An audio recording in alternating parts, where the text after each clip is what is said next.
host the meeting or me? I don't know. If you want, I can host the group here. As I send the links from some of our council members. Nearly 10 friends will be here as we talked. Great. Normally, there is sometimes the zone time problem with that participant, Of course. but we will find a solution. So we can have, basically we will have an Israeli-Kurdish dialogue and discourse with our friends from the Pakurd party.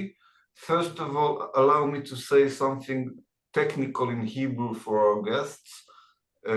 המפגש הערב מתנהל ללא תרגום סימולטני כמו בדרך כלל, אלא באנגלית. האנגלית שלהם מצוינת, אז אני לא צופה עם זה בעיות. It is my pleasure to introduce the Pakurd party of Northern Kurdistan. I hope that you will also explain to us the geography of Kurdistan and what is considered Northern Kurdistan. But basically, Northern Kurdistan is the part that is under Turkish occupation. The Pakurd party is standing for the Kurdish struggle worldwide, I think that's the right description, and also operates to issue a Kurdish-Israeli alliance as a key factor and idea for the stabilization of a Middle East, of a free Middle East. I'm proud that they are joining us this evening for this meeting of the Middle East Center in Israel. My friend Simon, thank you so much for connecting us and facilitating this, this meeting. First, I would like to say that in general, Israelis, and I think that this group is not different enough, have a friendly emotions regarding the Kurds, but not really familiar in depth with Kurdish tradition, history, and narratives today. Today, we would like to learn from you about the Kurdish narrative in general, about the Kurdish struggle in Northern Kurdistan, and about your activity as the Pakurd party. So thank you very much for your time and effort. My friend Simon, please introduce yourself. Thank you very much, Tom. It's a great pleasure to be with you and the Israeli community. As we always mention, we are friends from the starting of the history in the region, and we will carry it to the future, of course. Maybe I should introduce myself briefly, and then I will talk a little bit about the Kurds. My name is Simon Suleimani. Maybe we pronounce it in English as Simon, but in France it's Simon, and in Kurdish as well. I'm a Kurdish from Northern journalist and filmmaker. I was imprisoned of my journalistic activities and political activities in Northern Kurdistan in Turkey. So it's more than 3 years I'm in Paris, and I'm under the protection of the French government here. I continue my struggle in diaspora. So we have some organizations here we founded in Europe, and we organize the film festivals as well. If I return to the Kurdish community, maybe there are 3 topics I have to explain you a little bit. First of all, the geography of Kurdistan. As you mentioned in the beginning, we Kurds and Israelis, Jewish people, we know each other from far. Even we have our friends, we have our neighbors, especially in Kurdistan, in Rojava Kurdistan and Southern Kurdistan, we call Bashur. There were many Jewish Kurds, Jewish community. But after the foundation of the the Israeli state, so they immigrated to their homeland. But in Israel as well, there are more than 300,000 Kurds, Jewish Kurds in Israel. But this population is not enough to know each other very closely, as you said. So we have to make some more stronger connections between us to listen each other from our languages, from our tongues directly. So this is a good opportunity to know each other. Thank you very much again. And thank you to the dear guests from Israel and Kurdistan to be here together, to listen each other, to know each other. That's a great step for our friendship. So as I said, there are three topics that I want to briefly talk about. First of all, the geography of Kurdistan. So when we say Israel, of course, we know the state of David, the prophet David, even the Canaan state, we know it very closely. But when we say Kurdistan, sometimes there is not a very specific geography that getting imaged in our mind. So I will a little bit talk about the geography. And I will talk a little bit about the population of the Kurds, because everyone knows Kurds are one of the most populated stateless nation in the world. And the third one will be the capacity of the Kurds. If we start with the geography that we call Kurdistan is starting from the Pontic Mountains in the Black Sea, and it finishes in the Basra Gulf, and from the Iranian side to the Mediterranean Sea. So this triangle is called Kurdistan. It's a mountainous and valuous region, which has been the homeland of the Kurds during the millenniums. But as you know, it's divided by 4 countries at the beginning of the First World War, and then we deprived of our right to be a state, an independent nation, unfortunately. So today we call Kurdistan as 4 pieces, and we name them with the size of the regions. So Northern Kurdistan, Southern Kurdistan, Eastern and Western Kurdistan. In Kurdish we say Pakurd, Bashur, Rojhelat, Rojava. So we name the region with that directions.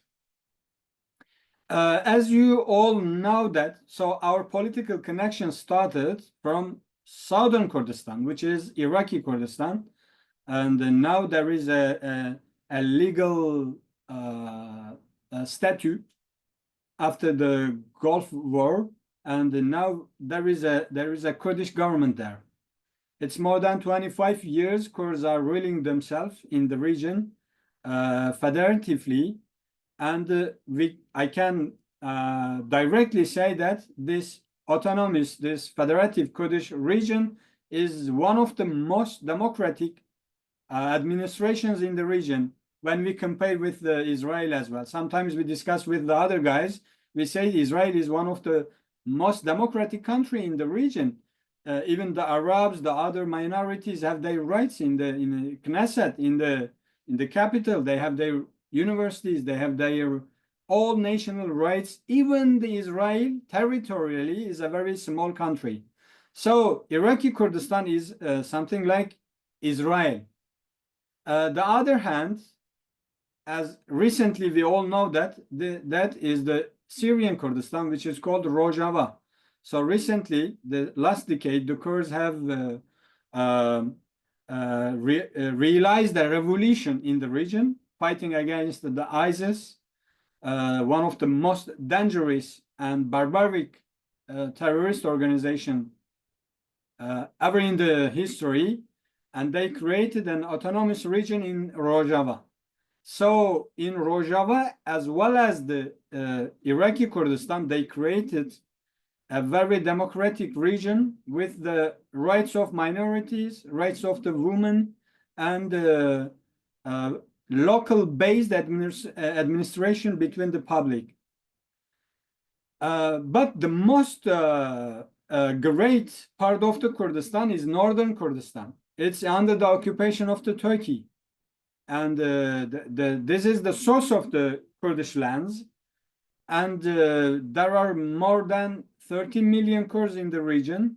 So even the fights in the Iraqi Kurdistan and Syrian Kurdistan, Kurds from northern, they went there and they fight against that terrorist organizations or that dictatorships in the region.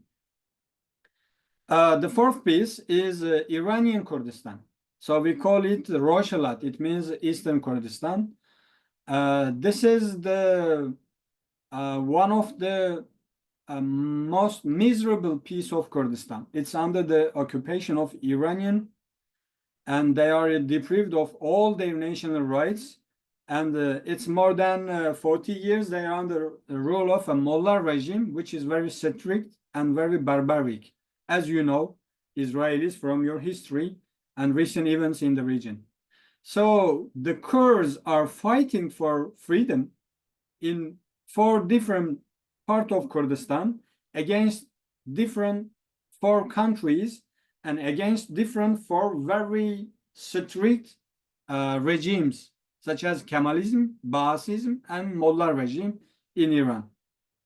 And this makes Kurds to be aware of their power and to realize the values of humanity, such as democracy, peace, and stability, especially in the region. But if I brief that, this geography of Kurdistan is much bigger than geography of Persians or Turks when we drive a very fair borders for that 3 nations, for example.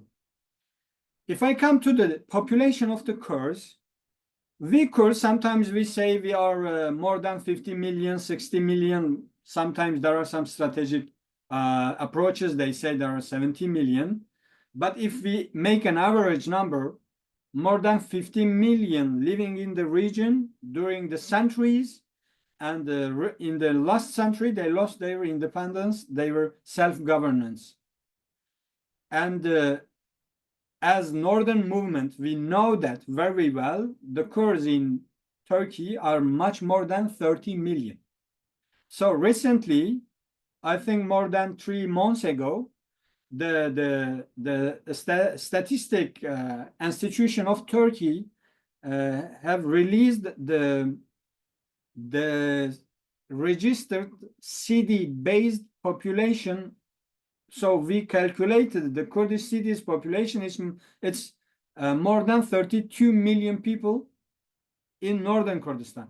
Even though that Kemalist regimes, they oppressed the Kurds, so they fired their villages. They immigrated to west of Turkey. Although that reality, there are more than 30 million Kurds in northern Kurdistan. And this week, there were a population registration in Iraq for all Iraq, of course, for Iraqi Kurdistan. So the recent, the population of Iraqi Kurdistan without Kirkuk and that conflicted area, it's 7 million point something. So with that conflicted areas, the population of Kurds in Iraq is more than 8 million. Always we know that the population of northern Kurdistan during the history is 4 times of Iraqi Kurdistan. So the recent population data gives us the reality. And Iraqi Kurdistan, Iranian Kurdistan, sorry, there are more than 13 million people. Even the regime some years ago, they declared that minorities in Iran, with Azeris, Baluch, Kurds, and others, they named the population of Kurds with the piece of the eastern Iranian. We call it Khorasan. there are 2 million Kurds living there. They declared the population of Kurds as 11 million. So we Kurds believe that we are more than 11 million. And Syrian Kurdistan recently, now under the control of the Kurdish administration in Rojava, there are 5 million point 2 people, and 3 million are Kurdish population. Even though after that civil war, after the attack of the ISIS, many Kurds, they left the region, they immigrated to the west of the world, to the Turkey and Europe.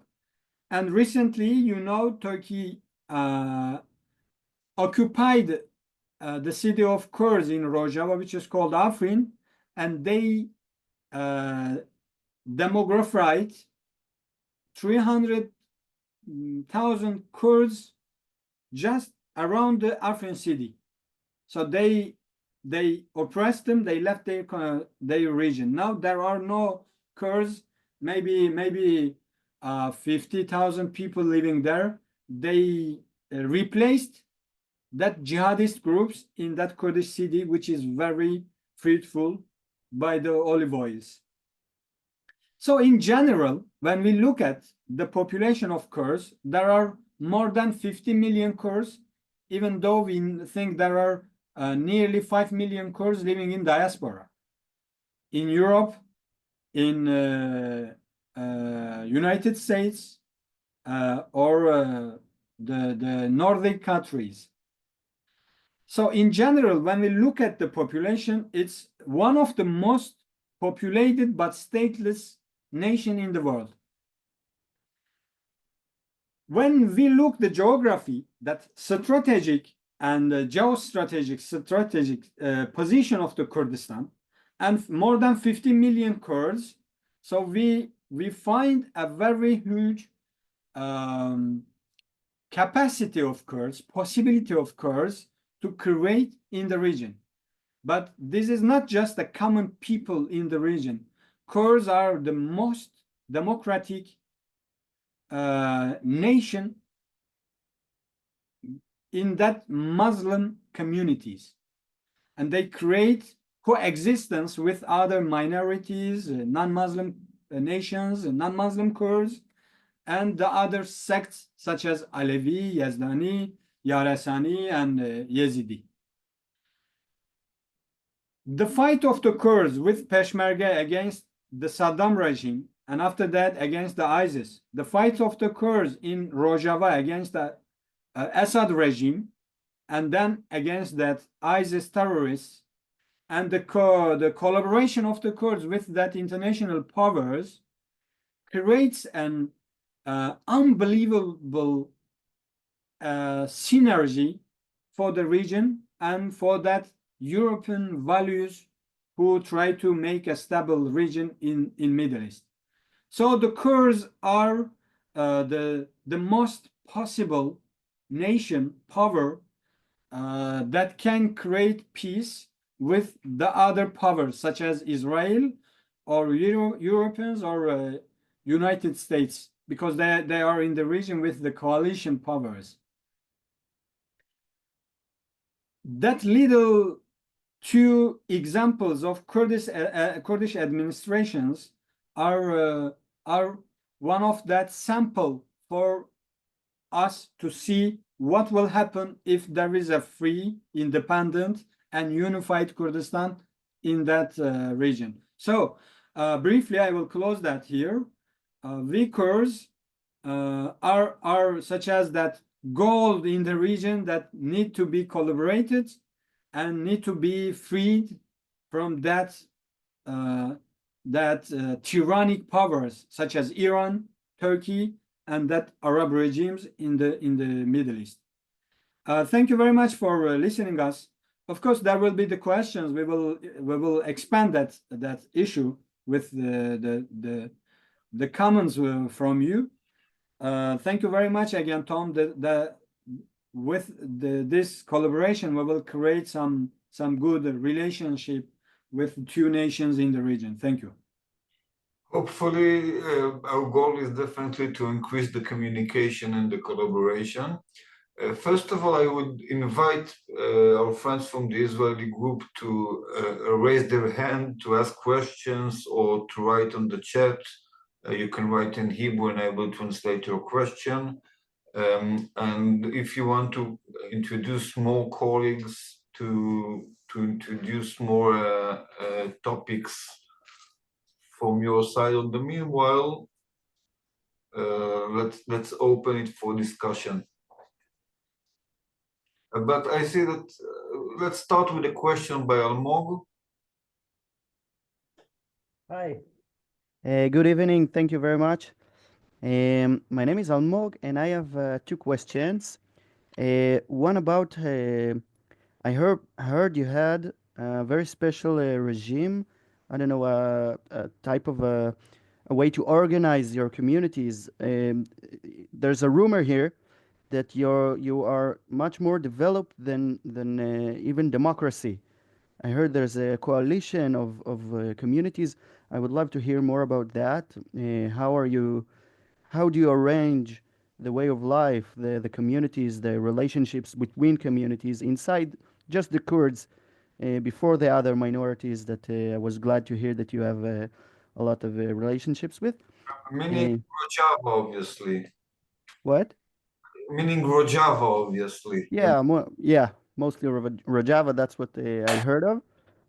And then another one, the reason I came here, I'm also I'm a reserve soldier, uh, and I have to go back to Gaza soon in March. I've just been told, and I would like to ask, what can you tell us about plans? Tom had said something that made me sign up for this talk to ask. How are you going to participate in this in the day after the war in Gaza? Because I truly am worried about it. It's affecting my life, and if you're here to help, I would do anything for good relationships between us and help as well. Thank you very much. I wish you good luck in that war against that terrorist organizations. And hopefully, recently, the France and United States are trying to make a peace fire cease in the region. As you mentioned, of course, there are two organizations of Kurds, maybe administrations of Kurds in Iraqi Kurdistan and Syrian Kurdistan. So just I want to give some examples so it will be clarified the situation, the democratic situations of Kurds and Kurdish administrations. For example, in Iraqi Kurdistan, there is an assembly, and there are 111 deputies who are elected by the elections by that democratic and political parties. But 100 deputies are for the Kurds. So the Kurds are rallying after the elections. They try to gain the deputies. But 11 is for the minorities, because minorities in Kurdistan, they cannot win deputies by election. So the Kurdish Assembly gave them 11 chairs to the minorities in Kurdistan. Their organizations select their deputies and send them without any election to the Kurdish parliament. So 11 is divided for that minorities. For example, 5 for the Turkmens, for the Armenians, for the Assyro-Chaldeans, for the other minorities. The second example, in Iraqi Kurdistan, all that little minorities who have been oppressed by the Ottomans, by the Iraqi regime, sometimes by that terrorist organizations, especially that radical and fundamentalist groups, they have their rights to have education in motherland, in Assyro-Chaldean languages, in Armenian languages, in Turkish, Turkmenian languages. And their rights are preserved by the Kurdish constitution, which was voted by the Kurdish Assembly recently in 2005. So in the Middle East, Kurdistan is the most peaceful and security for minorities who have been oppressed during the history, especially under the Ottoman empires or that other Arab regimes. Even some minorities, I know some Armenians who immigrated from Iran to the Iraqi Kurdistan to live in peace. The Peshmerga powers, they liberated the Christian villages and they made again the crusade of their residents after the war. Even they were killed by the ISIS many times. But they tried to preserve, to protect all minorities who have been living in Kurdish region, in Kurdistan during the millenniums. In Rojava, in Syrian Kurdistan, it's same as well. The Kurds have liberated all villages, all nations, all minorities, and they made special protection for the Yazidis, for the Armenians, for the Christians, Assyro-Chaldeans. Assyro-Chaldeans are the autochthon people of the Syria, as you know. They weren't Arab. They were Arabized, but they are now Christian and they are under attack regularly. But the Kurdish powers, Kurdish women unities and Kurdish army protected all that minorities, and they have their own brigades under the Kurdish army we called SDF. And locally, all nations, all minorities participate the assembly of the local administration, and they can have their vote for themselves. They have their rights to have their education, national rights in the Kurdish autonomies.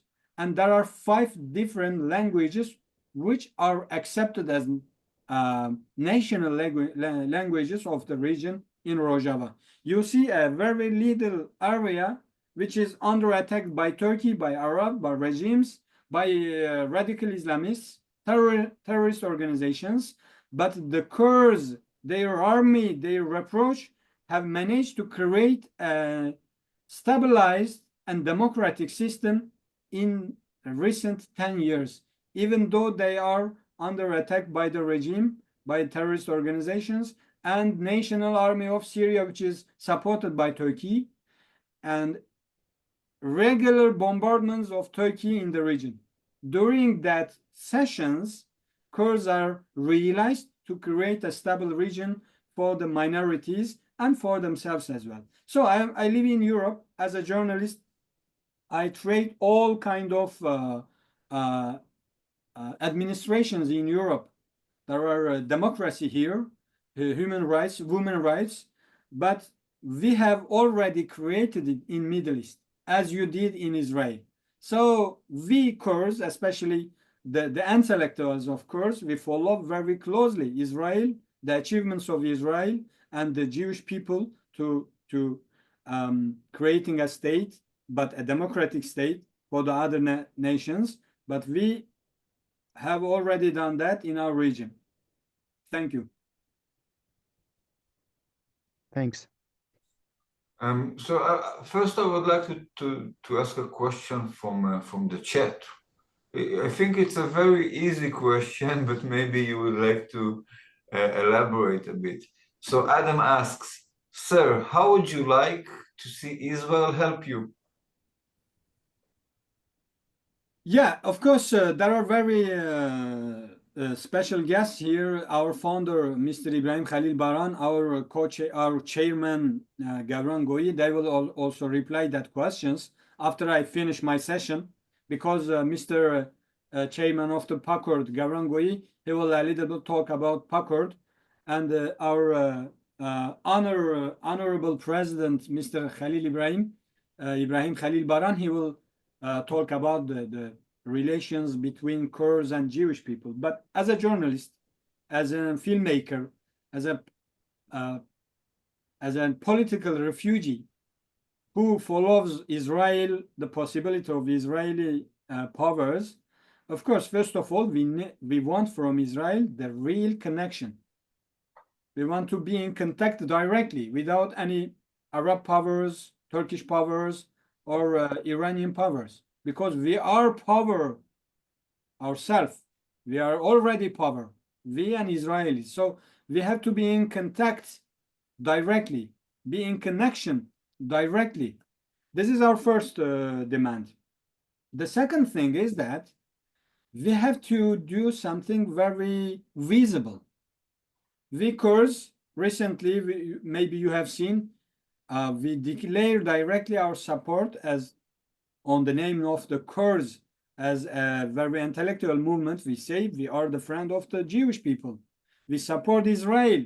We will be together. So we wait same thing from Israel and Israel state, of course, not just that civil organizations, but directly from the government, because we need each other.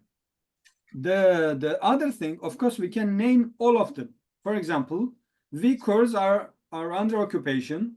We have no possibility to develop technology, develop army, develop our diplomacy. So Israel can do that for us. And we, with possibility of 50 million Kurds, we can declare our support directly to the Israel. So we will strengthen each other. Maybe there are many more things we can talk, but I will keep this question to Mr. Ibrahim Khalil Baran when he is ready to speak. There is another question here. Yes, but maybe this is about the future as well. We will ask this question also to Mr. Baran.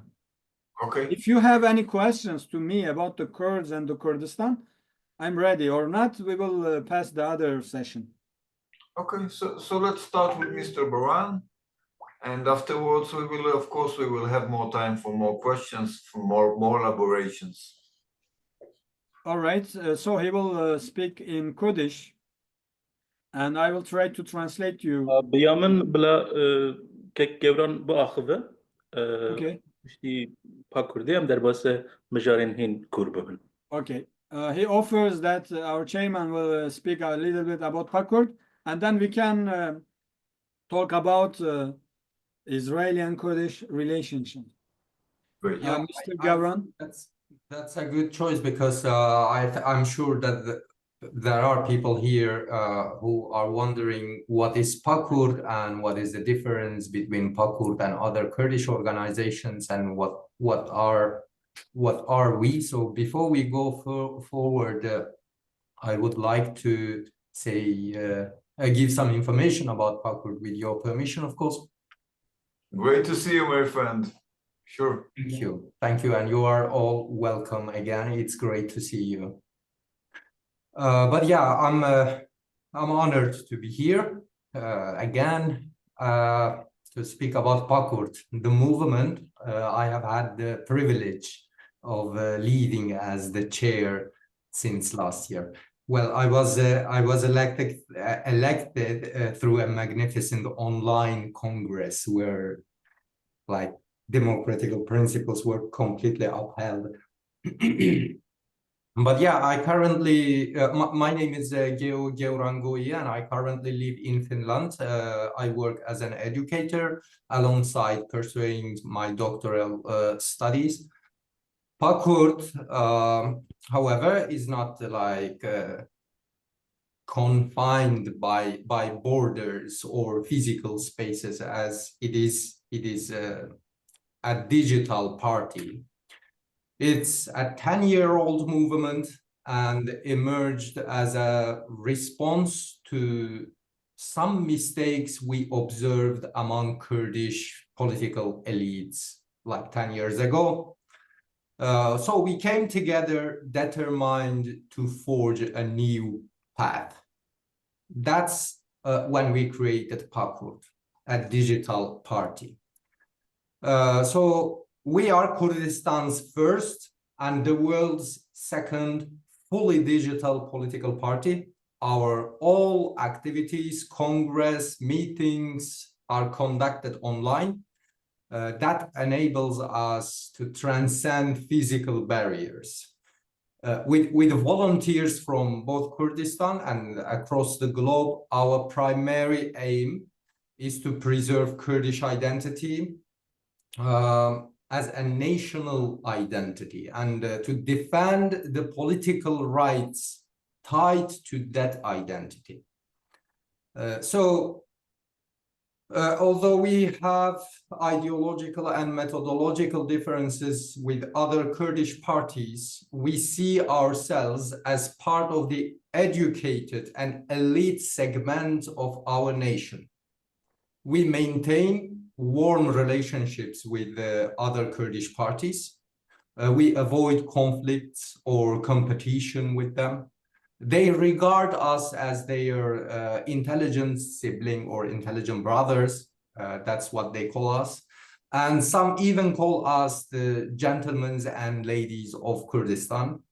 So this is the repetition as a unifying force rather than this divisive one.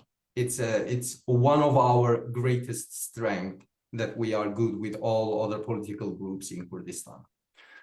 So other parties may engage in rivalries, but we strive to connect with all of them. We foster dialogue and encourage unity among the Kurds, among all of the Kurds.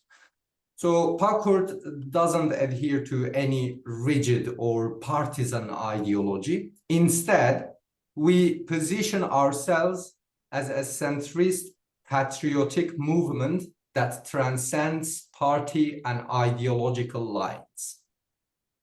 So at its core, I would say Pakurd believes that Kurdistan, along with all its ethnic groups that Simon just a moment ago mentioned, and all peoples, Kurdistan is a single, indivisible nation. We advocate for its independence and the governance by those who live within its border. Like every nation in the world, we believe that the people of Kurdistan have the right to the highest form of autonomy, which is statehood. So, but yeah, what else I would say about Pakurd? Well, yeah, I would like to say something about our activities, like what we do, because we are a digital party, and Kurdistan is not an independent state. So there is an incorrelation between us and our country. So what we do and what can we do? I would like to say something if we have. Yes. Yes, sure.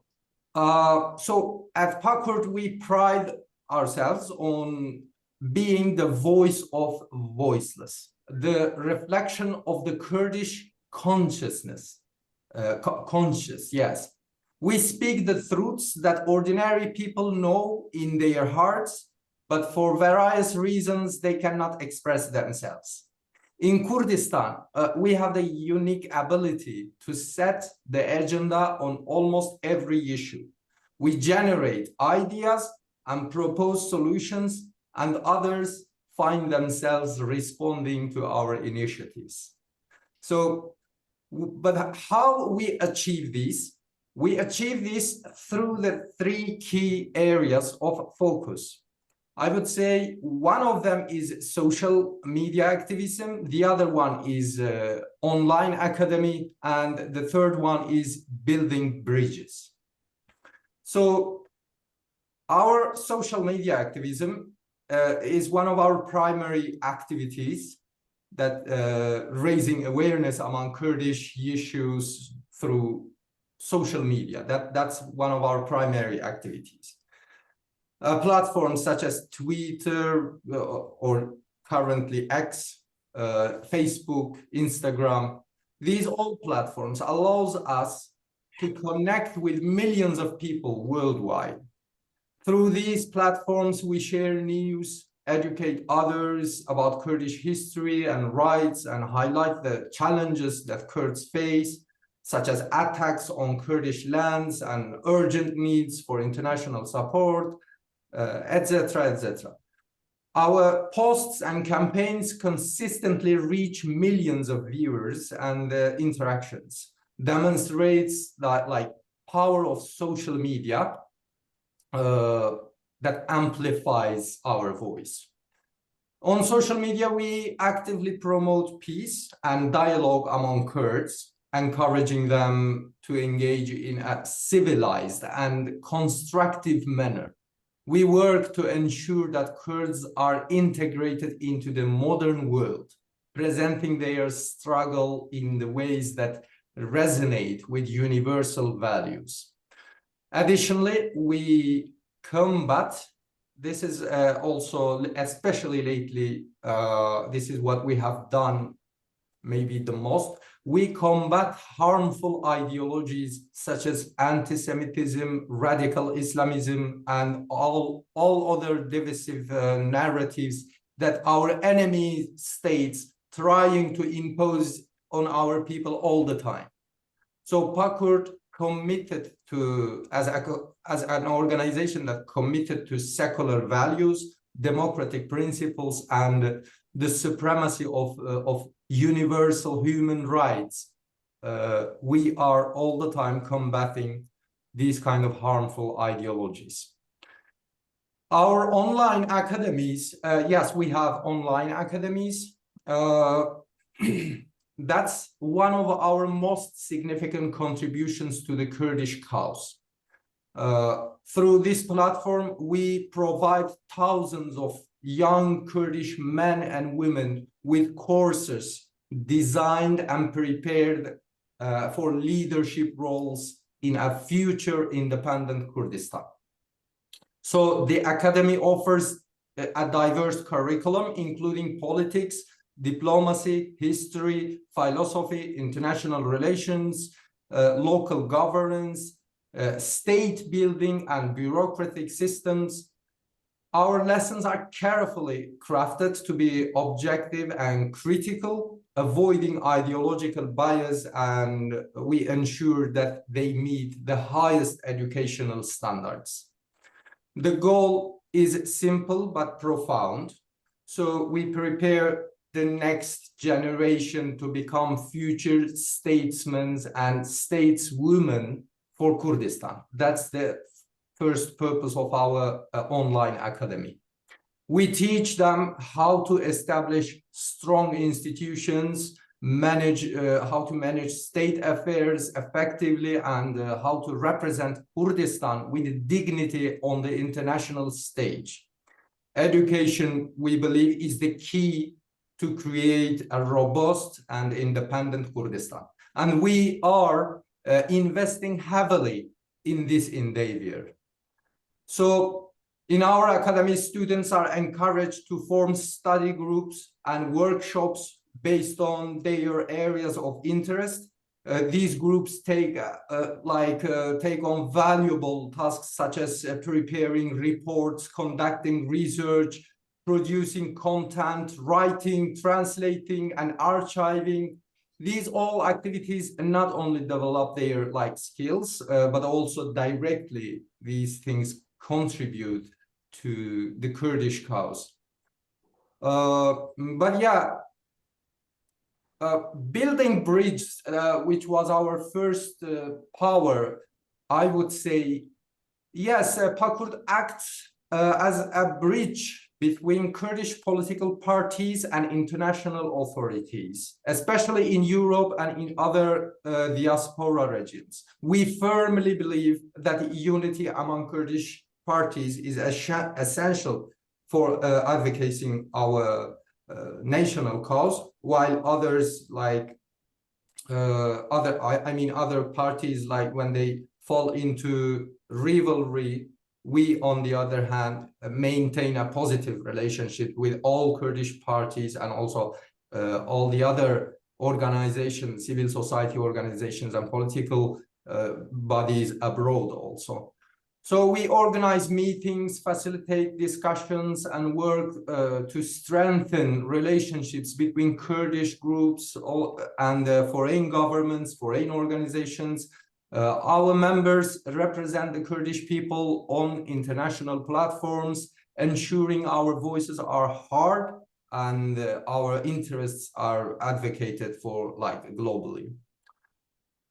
Well, through education and engagement, we empower Kurdish youth. In short, I would say, we try to understand through our education, we try to spread understanding and knowledge about our history so that we can shape our future. So these efforts help to create a generation that is not only aware of its identity, but also capable of leading its people towards a brighter and independent future. Because we firmly believe that Kurdistan is inevitable. A Kurdish state is going to happen. It is coming. It will happen. It's inevitable. So we are preparing for that. Pakurd is more than an organization. So it's a movement that dedicated to the prosperity, unity, and independence of Kurdish people. Through our activities on social media, education, and diplomacy, we work every day to build this stronger, united Kurdistan. So our vision in that sense is clear, and I think it's quite bold and rooted in hope. We envision that a united Kurdistan, where every Kurd works together toward a shared goal of independence, a strong Kurdish state that upholds the principles of democracy, justice, and human rights, like Israel serving as a beacon of stability in the region, a new generation of Kurdish leaders, educated, confident, and capable, who will represent our nation with dignity on the global stage. So that's why our goal goes beyond these, our vision goes beyond just the goals. One important point also about Pakurd I would still mention, we are dedicated to open new doors for our people. We aim to bring innovation and renewal to every aspect of Kurdish life, from leadership to organization, from education to technology. We started this transformation with ourselves. We are proud to claim that everything about Pakurd represents something new. So a brand new approach to leadership that prioritizes collaboration and vision over hierarchy and ego, a groundbreaking organizational structure modeled after state institutions, and also the integration of digitalization at the heart of our operations. So that enables us to overcome physical barriers and reach every Kurd around the world. Yes, we believe that all these are possible, and all these works, by the way, this is completely voluntarily. All organization works voluntarily, and we are all just volunteers. And we believe we will succeed because the unique potential we have, the Kurds have really, as Simon mentioned, a unique potential.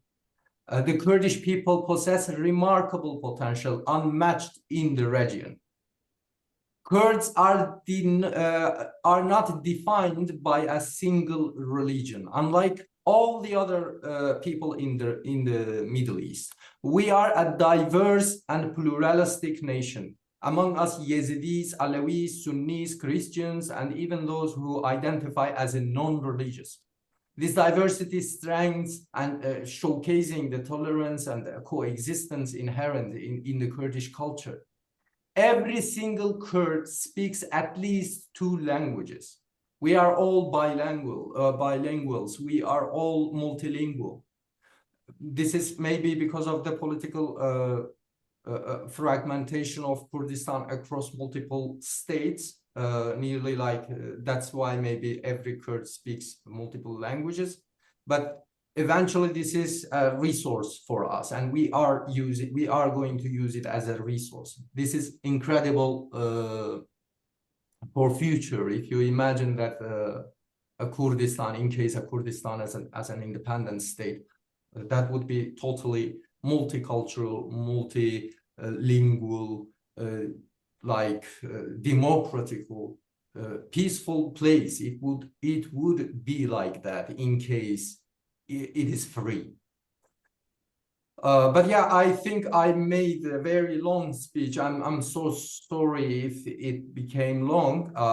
Thank you again for being here, for honoring us with your presence here. On my behalf and on my friends' behalf, I thank you very much and welcome again.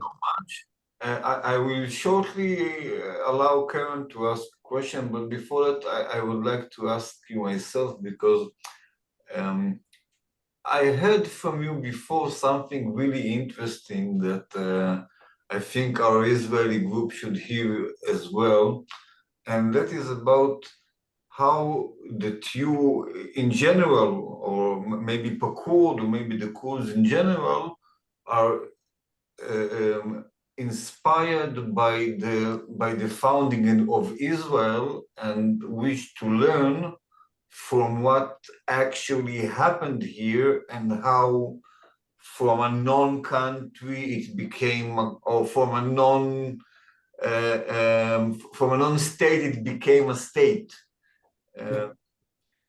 So maybe you can elaborate a bit about how you actually see the forming of Kurdistan and the inspiration that you take from the Israeli case. Well, I would start with this Japanese saying that they say others have done it before, so we can too. One of our biggest inspiration is really Israelis and Jewish people, the story of Jewish people. What happened to them during the last 3,000 years? When you read the history, when you look at their history, it's just inspiration, nothing else. What they have done is amazing. And when we compare when we compare our situation with theirs in 1945-44, just 1 year, let's say 1 year before Israel is built, 1 year before the independence of Israel. When we compare our today's potential, our today's power, our today's resources with those of the Israel's 75 years ago, I think we have more chance. I think we are richer. First of all, the language, linguistically, we saved our language, we digitalized our language. We have digital tools. 75 years ago, the Israelis didn't have that. Jewish people didn't have digital tools. Today we have digitalization. We can reach everyone. But Israelis didn't have that chance. So in many ways, we have actually advantages. Of course, we have shortcomings. We have, of course, problems. Maybe my friend Simon and my mentor, Mr. Ibrahim Khalil Baran, would open up further. But I mean, we have the potential to do the same thing as Jewish people have done in 1945 and 46. Amazing. And there is something more that we can add it. The Kurds are in Kurdistan. So yes, Jewish people were pressed to leave their country during 2,000 years, and they separated all over the world, and they were killed, massacred. They had Holocaust in many regions. So they survived in very hard conditions. But today we are talking about more than 50 million who are living in the region, who are very active, very positive, very open to the world's values. So there are many challenges, of course, who resembles each other. But in reality, today, Kurdistan is a very big potential. Definitely. So I will ask our friend Karen that wanted to ask a question, and afterwards we will hear from Mr. Baran, I hope. Honored, and thank you for your presence here. My question has to do with Tom's question. I want to ask, what are the pillars of the Kurdish culture? Like you talked about the Jewish people being spread all around the world, and originally we were a nation, and then religion took the lead because that was the way for us to preserve our culture. And when we came back, it's part of our internal struggles and tensions that were happening, came to a climax before the war, of wondering what exactly are we?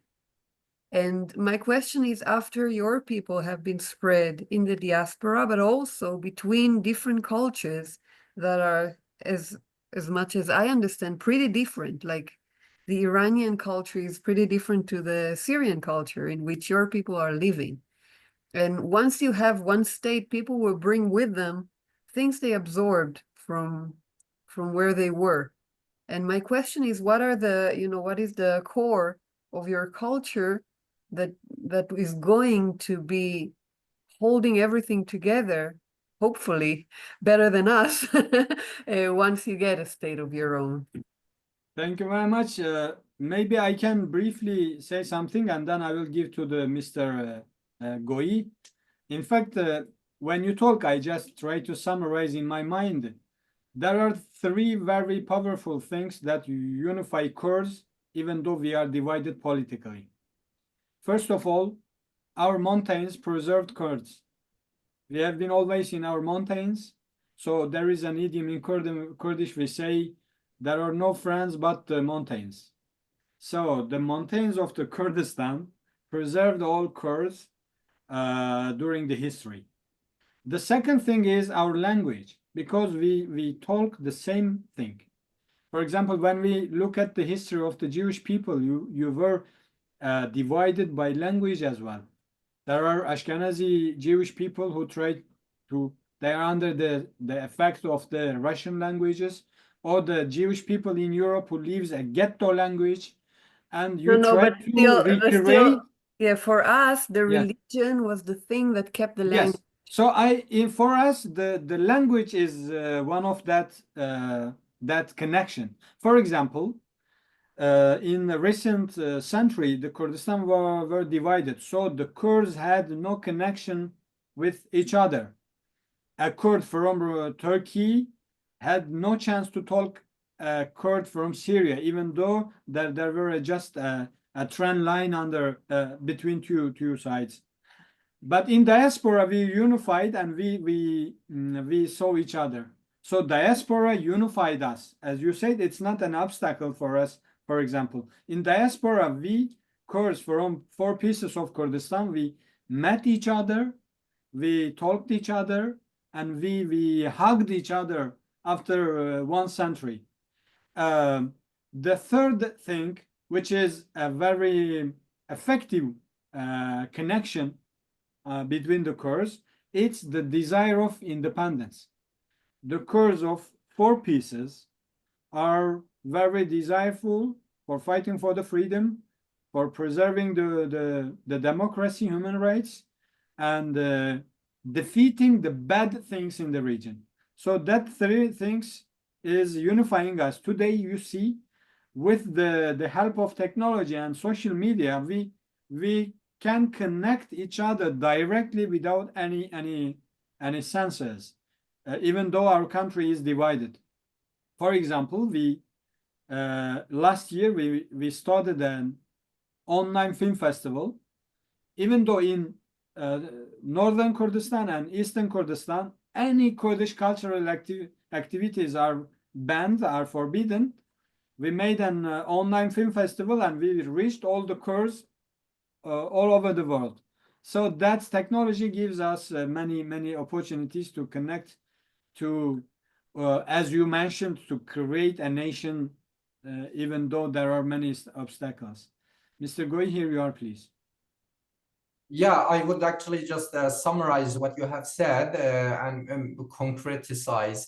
Well, a pillar of Kurdish culture and Kurdish sense of identity, sense of unity, I would say, is the common story we have. We have a common story. No matter which part of Kurdistan you live, you have been suffering from a dictatorship of an invader. Whether you live in Rojhelat, occupied by Iran, or Bakur, occupied by Turkish regime, or in Arab parts, in Arab countries. We have created during the last century one single story that we need freedom, or we are a Kurd. These people call themselves Kurd. Even when they have lost, even those who have lost their language, even those who speak diverse dialect of Kurdish language, but they call themselves Kurd. They say Kurd, and being Kurd means that you are most probably being oppressed, and you are most probably fighting against oppression somewhere in the world. So this feeling of coming together against oppression, feeling like we feel empathy, we feel that nobody will understand an Iranian woman better than us, Kurdish who lives in Turkey, for example, because we face similar situations. Or those women who are being oppressed, or those young people who are being oppressed in Syria or in Iraq. Nobody can understand better than Iranian youngs our pain, because they are the same. They are having the same story. So these similarities in our stories in all four parts, and also envisioning the future. We see the future same, like similarly. We need freedom. We have, of course, different opinions about freedom. We have, of course, different projects. Our different parties have different projects for future, but eventually we all want freedom. We all have like a story of oppression in all times for a century. So this 1 century history has created an identity in itself, has created a pillar for us. We all call ourselves Kurd. We all believe that we deserve an independent state, and we all believe that when we become free, the world will be a brighter place for us. So this sense brings us together. So if we can please follow up with a shorter question, do you do anything to promote, preserve, do something for the Kurdish language? Do you have special programs for that? We use digital tools. I think archiving our language. You know, when Israel built the state of Israel, when formed, Hebrew language was almost dying. It was in very miserable situation. But today we all know that Hebrew language is one of the most popular languages, especially among the youth. It's everywhere. Hebrew courses are everywhere. It's in every university. And this is linguistical revitalization that Jewish people have managed, have achieved. So we aim to achieve this. First of all, our language is still not dead. It's spoken, it's widely spoken in Kurdistan, although in Turkey it's quite like being assimilated every day, but our language is alive and it's strong, it's powerful, it's being used in art, in literature, in movies, in everywhere, even in science. We are creating articles.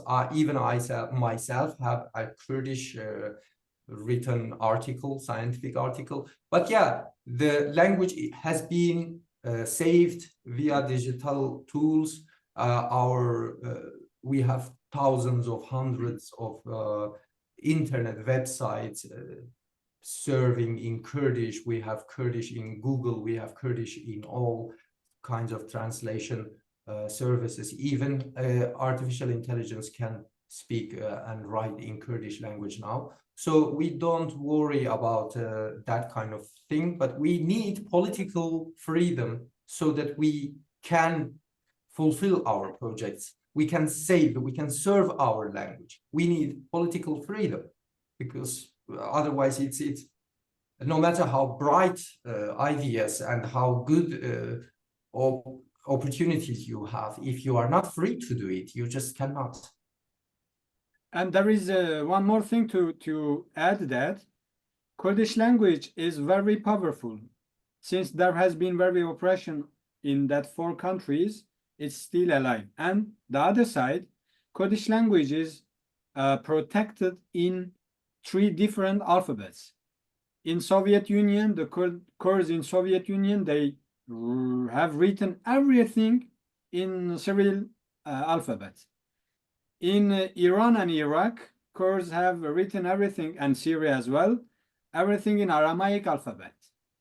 And in Turkey and diaspora, the Kurds have written everything, digitalized everything in Latin alphabet. So our language is protected by 3 different alphabets, as you see. The other way, in Iraqi Kurdistan, there is a national education since 1992. Kurds have their education in mother tongue. In Syrian Kurdistan, since 10 years, they really realized a very huge, very powerful revolution in the language as well. Not just for the Kurds, but for the other minorities.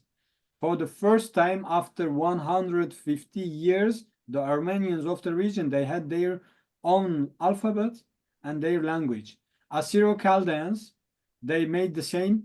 After 200 years that the Ottoman Sultan, they oppressed them and they immigrated to the Europe.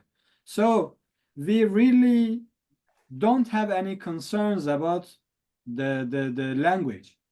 So the language is very powerful, preserved by the chansons, by the mythics and lyrics. Even we have our very historical, poetic texts from the first millennium.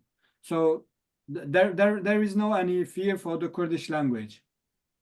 One more point, I'm sorry, I must tell this. Kurdish is one of few languages that is the language of religious texts, alongside with Hebrew, Arabic, and the Hindu language. Kurdish is the language of Yazidi religion. All those religious texts and religious praise and verbal like literature is formed in Kurdish language. So in that sense, Kurdish has similarity with Hebrew language as well.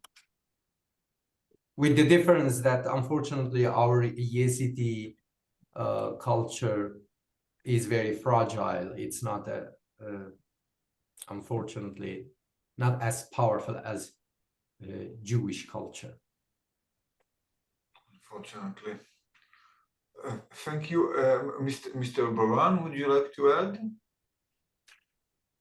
Mamoste کرم کن تو دخوازی چی بیجی؟ بله سپاس دارم جبو توم ایرو ام دعوتی به برنامه کرنه سلابی خوا دشینم جبو گلی جوهی و همی دوستین اسرائیلی.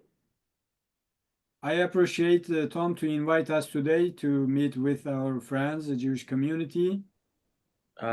بله ام حرد ملت جی خودی کوکین مزنن و تکیلیا میا تاریخی به هفرهیه. We two nations have a very profound history, and we have connections during the history with each other. واجي قالك زلمين مازن دينا وماجي قالك زلمين مازن دينا وددما تاريخاتي جهور تنجي ودمي ما آليكاريو هفكرية تاريخ دفها وهابية. You and us have been suppressed during the history, and in the history we have helped each other many times.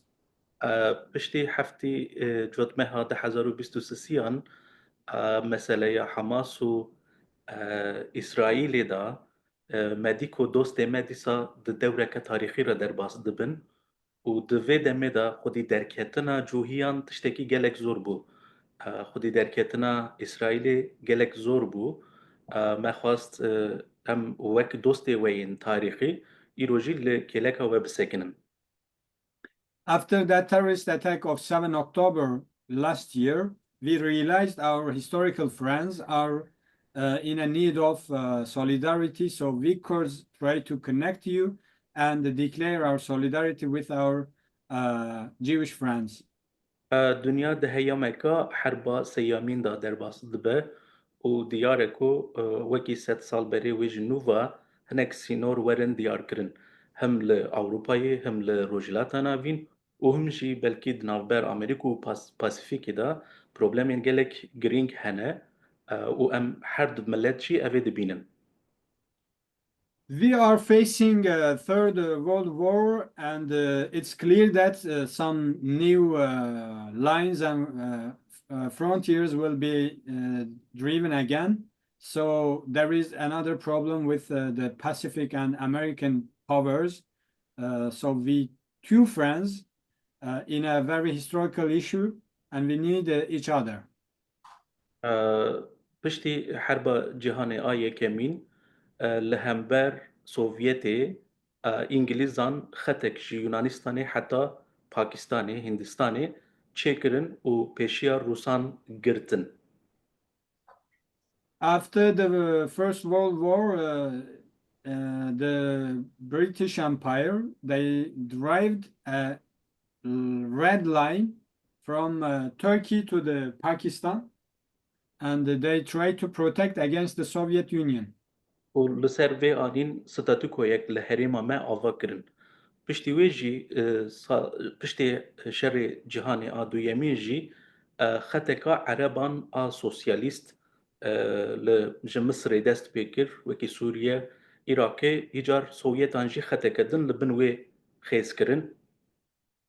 So after the World War I, they built a statu quo in our region by the hand of the British Empire. But after the Second World War, Soviet Union built a second line, which is called Socialist Arab countries from Egypt to the other countries in the south of the region. کردا کینگا دخواست سر هلدن و دولتك خوا آوا بکن سری وان لخطا کو ترکیه و ایران جی تیدا هی دکت. Whenever the Kurds revolted and tried to be independent, they had touched that two lines, which is consisted of Turkey and Iran as well. پشتی شر جهانی آدیمی جی سری وان لهجار خطا سوویت دکت وکی لعراقی تشتین بونی لهمان دمه او خطا دو یمین بو بلا سری اسرائیل جی. So that line, the second line, which is built by the Soviet Union, also impeached the Kurds to have their rights. But same line built by Soviet Union became a very strict problem for the Israel as well. حمیر ریخستین سوویتیک و نجات پرستین عرب لهمبر اسرائیل سکنین. All that Soviet organizations and the nationalists of Arabs stayed against the Israelis. پشتی بهار عربان او خطا دو یمین تکچو ج لیبیای ج فاسی بکرن حتی عراقی. After that Arab Spring, that second line demolished from Moroccan side until the Syria. ایرو لازمه ام و ببینین کو قدره ما با آوایی کی به هفته گریداییه.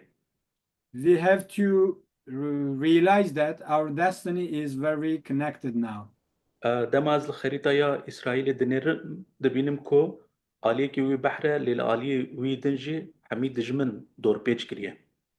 When I look to the map of Israel, I see that one side is Mediterranean Sea, but the other sides are full of enemies. وإيه ما دجمن ما در دوري ما قرتنا أمن كارن خابق هينن بحريجي. But we are surrounded by the enemies. We even cannot reach the sea as you are. دفردا لازم هم ببيجن كو دجمنين جواكا يهوديان را و جواكا كردان را دبن دجمن أو خلقانا أو ملتانا همانا وكي هافن تركن عربن فارس. We should see that enemies of two nations such as Jewish and Kurdish people are same nations, are Turks, Persians and Arabs in the region. او هيرو درفت دس واندا هبكو از باورم نه جوهیه کی دلین لروجلاتا ناوین و نجی کردکی. If that three people have any opportunity today, they will not leave any Kurds and Jews in the region. They will kill off them. البته بپرانی ام ملتکی مسلمانن جبروی هنک تولرانس دناو برمه و ملتین دنین مسلمان ده هیه لیل هم بروه او تولرانسا جتنه. Of course, since we are Muslim, there are some ideal tolerances against Kurds, but you Jewish have no tolerances for them. They have no tolerances for the Jewish people. فقط جبركو ديني كردان بري يزداني بو و وداوية بونا مسلمان هيجي ناف مدى كردين جدينين دنجي هنا هي جواكا مسلمانان كرد وك إسلام قبول نكرنا. Since before the Arabo-Islamic invasions, Kurds have their own religion, which is called Yazdanism. So that Muslim communities do not accept the Kurds as real Muslims. جبر وجي دما فرسان درد كيفن وكي صدام لأنفال كري وبشتي وجي داعشة لشنغال ولكوباني كري إيرشي كردان دكن. So as you see, whenever they have the opportunity, they attack the Kurds as Saddam did in Anfal in Halabja with chemical weapons, and ISIS did in Kobani and Shangal. كرد ببراني سنينة لمسلمان سني إيرشي واندكن ومسلمان شيعي إيرشي واندكن. Kurds are in generally Sunni Muslims, but as you see, Sunni Muslims and Shia Muslims attack the Kurds. إيران إيرو لروجلات كردستاني حروج 20 خورتان إعدام دكه. Today, Iranian regime is hanging at least 20 young Kurds in Iran. و اگر دستوان بکوه دکارن حروج دست جوانين إسرائيلي إعدام بكن. If they have opportunity, they will hang at least 200 Israeli youngs in the region. ودما كردان إعدام دكن يك تهمت أوكو تكليا وان بأوايكي بإسرائيل راهي. When they hang the Kurds, they accuse that young Kurdish youths being connected with Israeli regime, Israeli people. دخوازم لفي تري تشتكي نشاني وبدم كو كرد و إسرائيلي بأوايكي دجاوي إسلاميستان دا وك هفتين خويا. I just tried to draw a picture that in the eyes of that enemies, Kurds and Jewish people are same. البته تاریخا دولت خواستنا کردستان جیا اسرائیل هی پیشتاتره لیدی ساجی دما کو ام بحثا کردستان کی دکن دبیشن کو وند خوازن اسرائیل دویم چه بکن. Even though the demand of Kurds for an independent state is very historical, much more historical than the Jewish people, when we demand our independence, they say you are trying to create second Israel. وزیر وی خارجه گفت که کرد و اسرائیلی متفق هوی طبیعینه. لی بیامن ام نه متفق هوی طبیعینه. لگوری وی روشا روجلات ناوین ام متفق هوی مجبورینه. Your foreign minister said the Kurds and Jews are naturally friends, but according to me, Kurds and Jews are obligationally friends, not naturally. جبر في روشا سياستا رجلتا نافين آنو ما مجبور دکه کو ام تف چارنوسه که جبو ملتین خوا آماده بکن. So the current situation in Middle East is obligating us to find a common solution for our people. بحر وهي بترول وتنا. You have sea, but you have no petrol. اما بترول ما هي لنا دست مداي. But we have petrol and oil, but it's not under our control. زید جبو زراعتي جلك دشتمين مزن وآفي من وكي فرات ودجلة هنا ليه ند دست مداي. We have many volleys for cultivation, even we have irrigation systems, but it's not under our control. دماج مد پرسنت بیشن ون چند میلیون انسانن ام دبیشن ج 5 میلیونی زیاده تر جبر کو دولت اقامتنا ام نزانن نفوس امجی چنده. When someone asks us the population of Kurds, we in general say we are more than 50 million. Since we have no any state, we don't know our total population also. ام گلک ج پیشنگن و الهام کمازن دستینن وکی تودر هرز یهودا بن الیازر بن گوریون گولدا میر ام جیانا وان گلک باش دزانن و ام دزانن کو عقلك وي مازن هي لنفوس واتنها. We have many profound inspirations from your first leaders, such as Theodor Herzl, Bauda Ben Yasser, Golda Meir, Ben Gurion. Ben Gurion. You have a very huge mentality of being statehood, but you have no population. ام اجي population كما يقالك مازن هي لعقل ما هنا كي لجور ماهي. But we have a very, very big population, but we have no a very common mantle for creating a state. دولتين در دوره ما افادینه و کرد کرنه 4 پارچه یا و هر پارچه یک جد ناف خدا بهف خستنه. The countries around us have realized that potential of Kurds, so they divided the Kurds, and they now try to make each other to as enemies. اگر پتانسیال ما و آواره که لکه هف ام دکارن ببن حاکمه رجلات ناوی.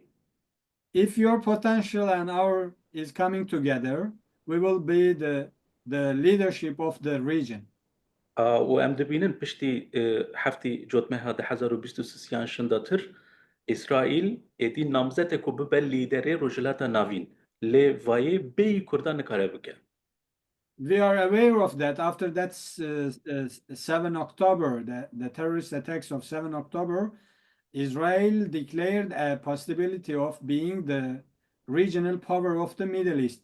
But without Kurds, you cannot realize it. بیامل دنیای جهان گلک مهم با ژئوپلیتیک هنه و جوان را دبیجن کو دل دنیای یک جوان کردستانه کی به کردستان را باش به و حکمه لی بکه دکاره همی دنیای اداره بکه. According to us, there are some very special areas which is called the heart of the world. One of them is Kurdistan. Whoever control the Kurdistan can control the whole the region and the world as well. اسرائیل که بی کردا اوه تم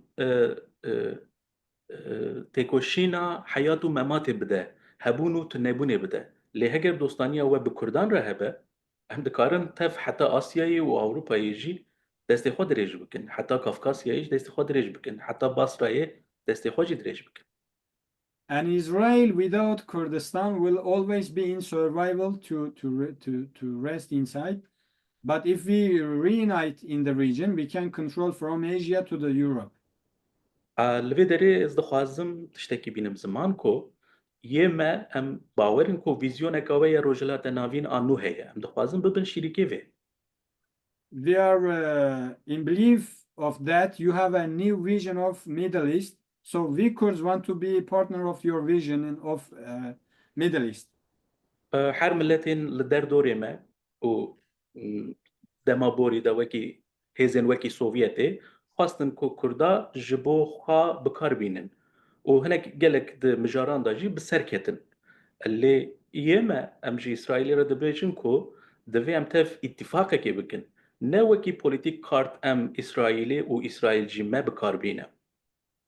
Some regional powers, such as Soviet Unions, they used Kurds as a potential to their own benefits. But now we don't want to make something very strict or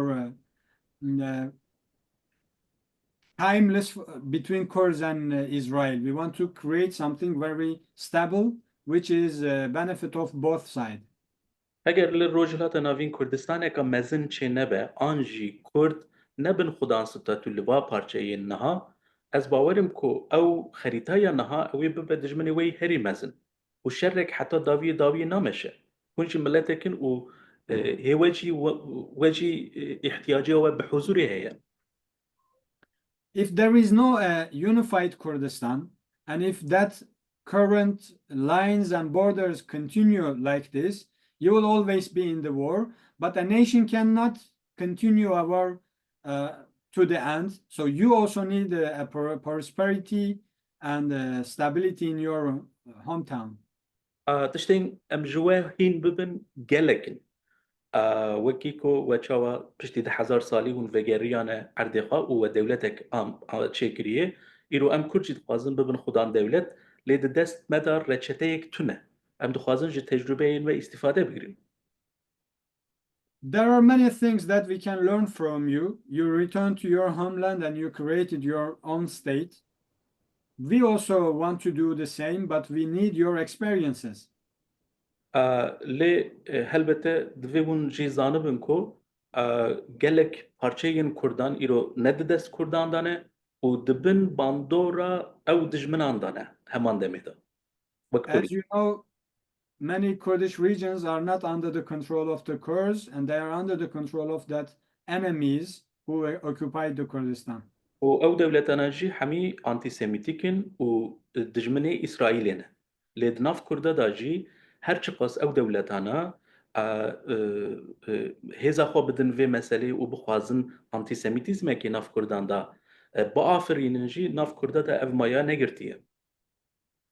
All that countries who occupied the Kurdistan are very strictly anti-Semitic, and they try to make Kurds as well. Even though they tried during centuries, there is no any gradations between the Kurds as anti-Semitic ideas. دولت ترکیه به داویی مسئله و حماسه دا لدیاربکر باتمان چند باجارین کردان ایمزن پشتگیری حماسه کر و دولت او بخوا ارگانیزه کرن بریا حزب الله کردان. After that operations done against the Hamas, the Turkish state have organized many meetings again, meetings for supporting the Hamas terrorists in Kurdish cities in northern Kurdistan. جبر وی لازمه ونجی بالدار بن و زانبن کو هگر دوستانیا ما پیکنی و دجمنی ما بکن دجمنی هف. So you should also be aware that if we cannot create a friendship between us, our enemies will make Kurds your enemies as well. جبر وی لازمه ام هرتم دناف دیالوگا کتابن و دیالوگا پیشتا بدن بکن گاوین کنکرت ین سوموت. So we should always be in contact and create relationship, but concrete relationships between us. حد هفالين ما ين سيمون و جوران جي بحثا روشا كردان و روشا باكوردي كرن جبروي نلازم از جاره كده ببيجم و ام دكارن ببن دنافبر و كردان دا ببن كوبريكه باش جبركو ام جوا جلك حزدكن و ام ملتي خوشي باش نازدكن. Our friends Gavran and Simon talked many things about Kurds and Pakurd, so I will not repeat it, but we want to be a bridge between that two communities. We love Israelis and we know our people very, very much.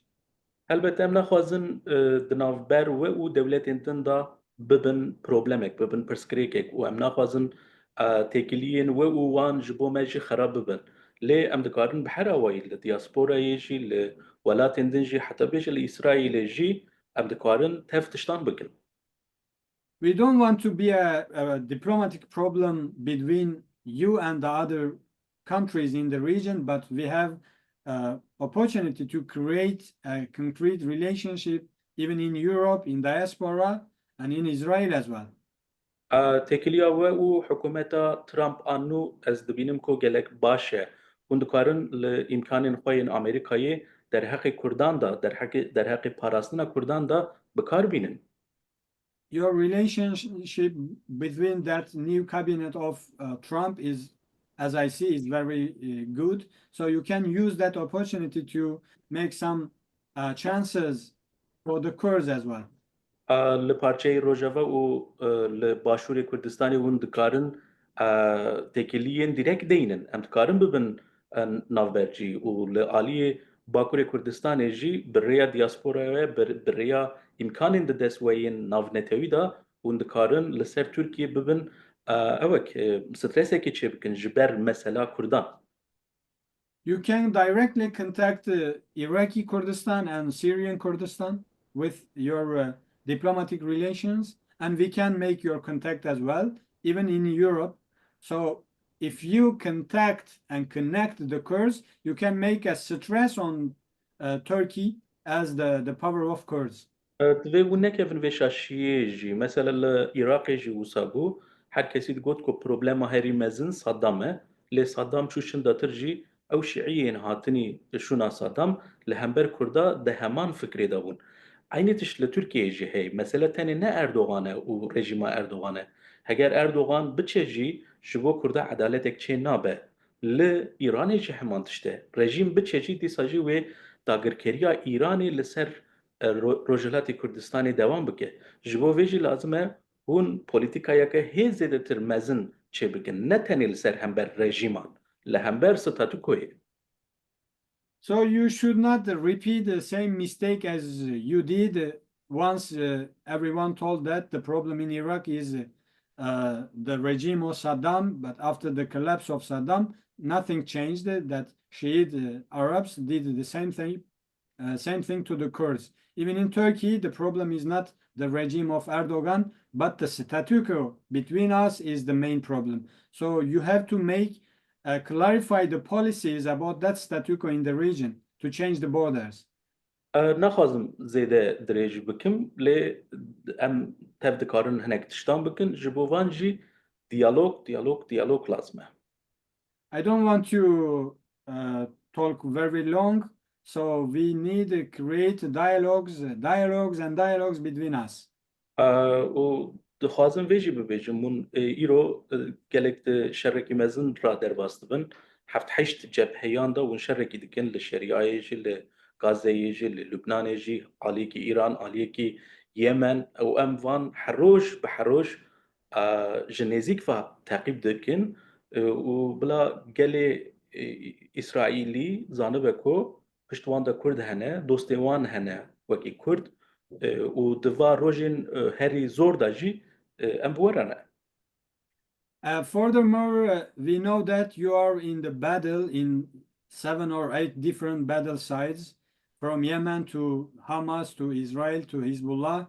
So we want to make sure that Israeli people feel we Kurds are with them, we are backing you, and you are not alone in the region. گوتنین من همان وانانا و اگر پرسبند کارم برسفا بدن. My speech is briefly like that. If you have any questions, here you are, please. Thank you so much, Mr. Baran. I really appreciate it. We have our friend David Hermelin. He is the head of the Israeli Institute of Public Diplomacy, and I'm happy that he could join us to say a few words. How are you, David? Exhausted after many days of tensions here in northern Israel, in the Galilee. I live very close to the Lebanese border.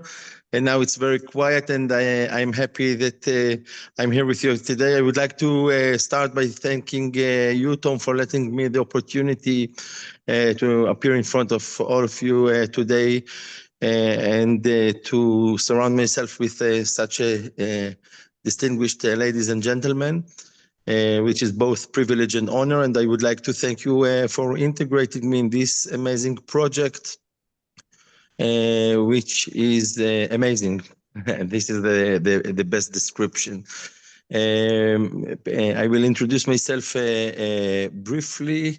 In my professional life, I deal with the mediation of businesses around the world, B2B and B2G. So I connect Israeli businesses and international businesses to businesses from different countries, and especially to foreign governments around the world. I found myself in this field based on my very wide experience for many years in the field of international relations and public diplomacy. As Tom mentioned, I chair the International Center for Public Diplomacy in Israel. In this center, we did for many years and still do many things. We teach Israelis how to improve their skills in the fields of public diplomacy, international relations, foreign affairs, and so on, in different disciplines. Beside that, we organize events and professional trips, political trips in Israel, and we connect people like Nokia. We connect people. For many, many years, I felt frustrated that although many ideas, we didn't have the opportunity to organize a Kurdish event in Israel. But now when I see this amazing group, I think that maybe this is about time. I felt frustrated because during my professional career and also during my political career previously, I was president of the Young Congress of Likud Party, the ruling party of Israel, led by Prime Minister Netanyahu for many years. And I'm member in the Central Committee of the party, but I never found enough political capital or political energy around me to promote active support of Kurdish independence. Everybody in Israel supports it, but not enough power is supporting, political power supporting to make this demanding agenda.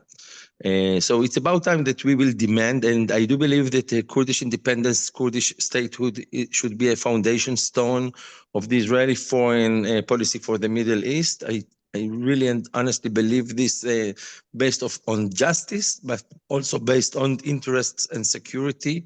I think that now we are in at the door, we are knocking on the door of a new era in the history of the Middle East. Hopefully the Iranian regime will be removed soon, and I don't think that I'm fantasizing. I think that it's about to happen. And this is an opportunity to change the map, literally. So I do think that it's maybe not now or never, but it should be now. And I was very frustrated around the years that although all the nice ideas of organizing, amongst other events that I organized in Israel, we've tried to organize a Kurdish event, and we couldn't because of the reasons I just mentioned. And also we didn't find active enough partners with sources and ambitions from around the world. And when I think now that about a concept for this event, so I have to say that after I've heard you, I a little bit changed my mind regarding the context.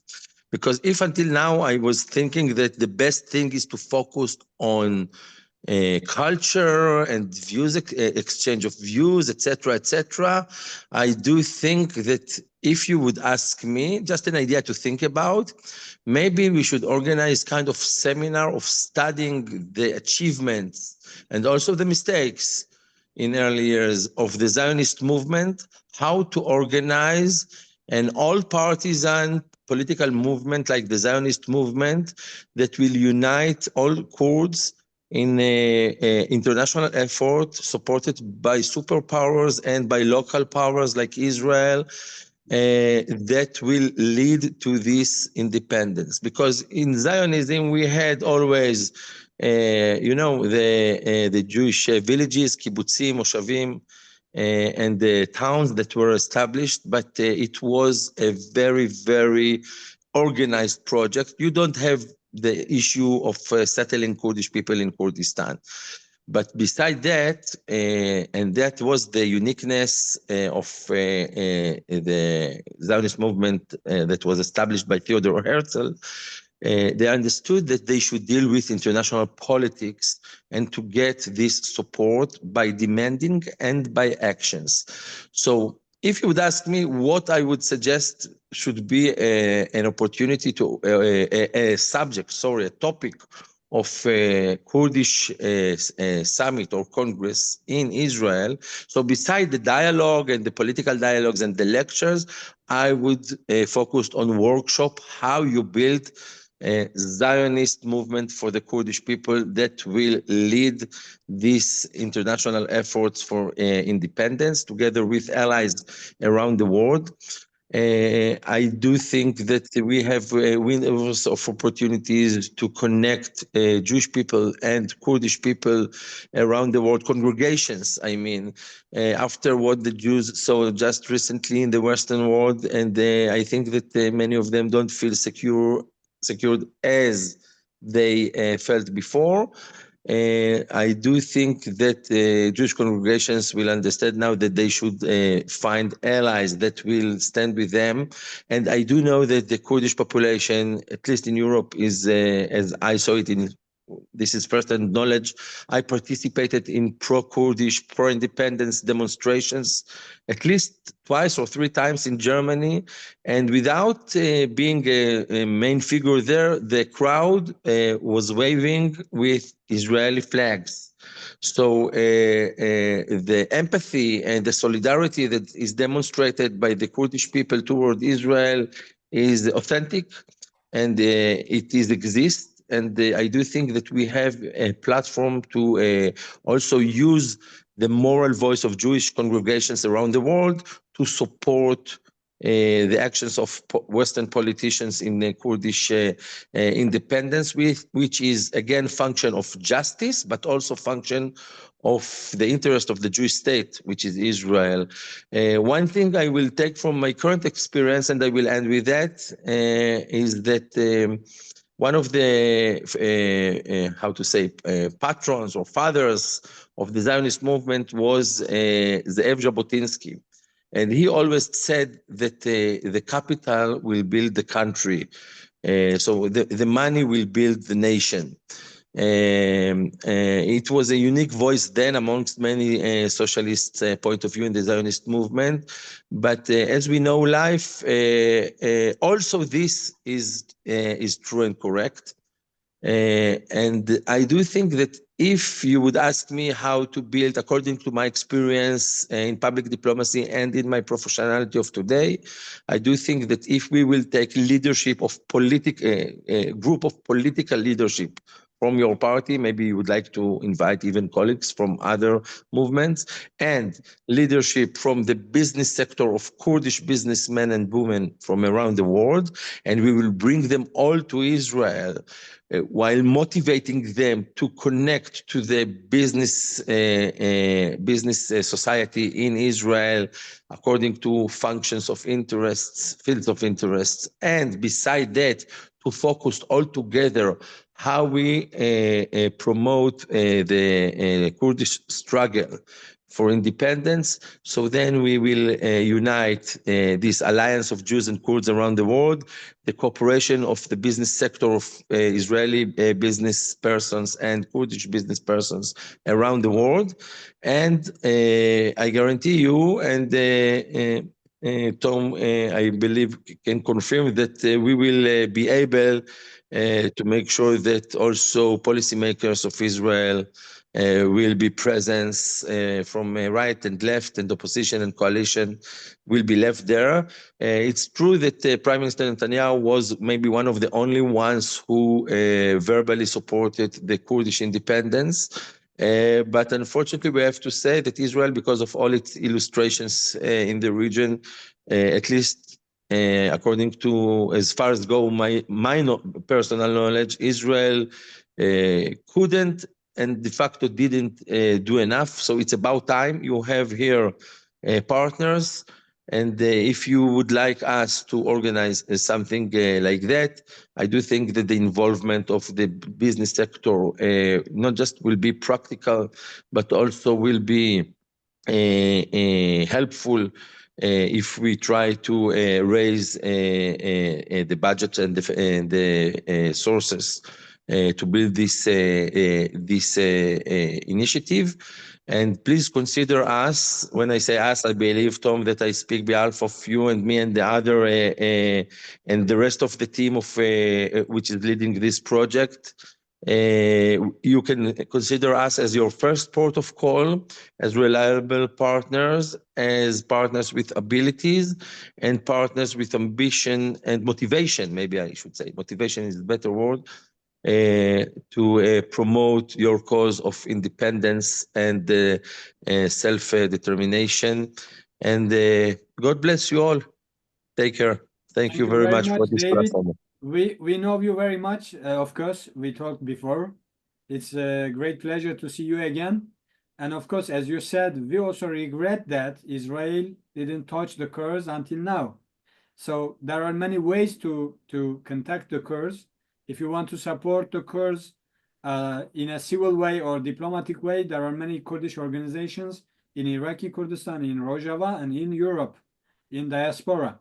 And if you want to support Kurds militarily, of course, there are Kurdish armies in Peshmerga in Iraqi Kurdistan and SDF in Rojava.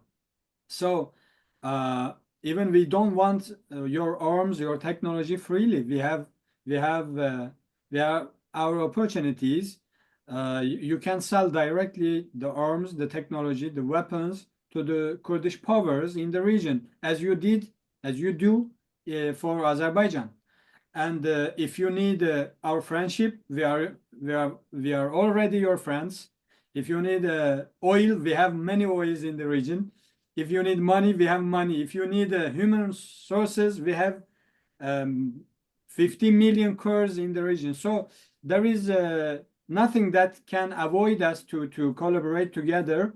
And as you mentioned, today the Kurds have no fears of supporting Israel directly. The Kurds in Europe, they have the Israeli flags in their rallies. You can see the Israeli flag in Erbil Citadel as well. Recently, the Kurdish youths supported the battle of Israel against terrorism. So thank you very much. But as I see, first of all, you can organize an event in Israel for a Kurdish delegation, maybe Pakurd delegation, to come there to talk face to face, to see your experiences and opportunities, just for that those who have enthusiasm to contact Israel. And the second thing, as you mentioned, we can organize something in diaspora as a summit, as a congress for the Kurds in Paris, in Berlin, in any city, or in United States, because the Kurds are everywhere. So we can invite the Kurdish intellectuals, Kurdish political parties, representatives to participate that event, which is supported by some international powers. So we will be glad any hands coming from Israel. Thank you very much. As I see, Tom, there are two questions, but I really want to reply them. But Simon, we will address those questions. But first, I would like to ask two provocative questions, okay?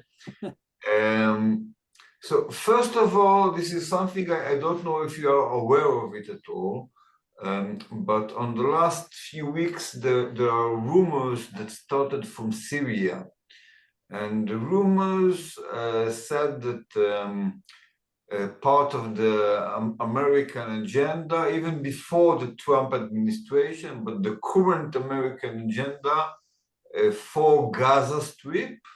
As you know, they actually already started, really, the last few days, a pilot of like a private security company that is owned by Americans and run by Israelis, that's supposed to maintain Hamas clean areas in Gaza, or at least a first pilot of it. And the rumors said that a part of the American agenda is to have to base those forces, the peacekeeping forces in Gaza, on YPG and PKK fighters from, let's call it, from Syrian-occupied Kurdistan, or from Rojava, basically. Now, in the last few days, this company, this private company, actually started operating, meanwhile, very small scale. And the manager, the Israeli manager, was interviewed on Israeli TV, and he was asked, who is coming to work with you to be in forces in Gaza? And he says, Kurds from Syria. So, first of all, have you heard something about this plan? And second of all, if you haven't, what do you think about this sort of regional crossover to have SDF units to be sent to Gaza to maintain security in Gaza? Yes, as a journalist who is following the actuality every day, I should say that in Rojava, the Kurds, they established a statute between the other nations, such as Arabs and other minorities. But the Kurds there in Rojava, for example, they are same as you. They are always under attack by by Assad regime, by Turkish regime, by Turkish-backed mercenaries, and of course by the Islamist groups such as ISIS. So Kurds there, they try to stabilize their region, and of course in a very difficult way. So I don't think there will be a chance for the Kurds to leave their region, which is always under attack, to come to Gaza to stabilize. But there is another opportunity, there is possibility that Kurds are part of the international powers there. They are partners of coalition powers. So if any coalition powers decide to do that, for example, France, United States, Canada, if they try to find a solution to stabilize the Gaza region, to cleanse the region from that terrorist organization, and bring there an international power from coalitions, maybe there will be Kurdish powers as well. So Kurds will come there directly as the friends of the Israel, which is under attack of that terrorist groups.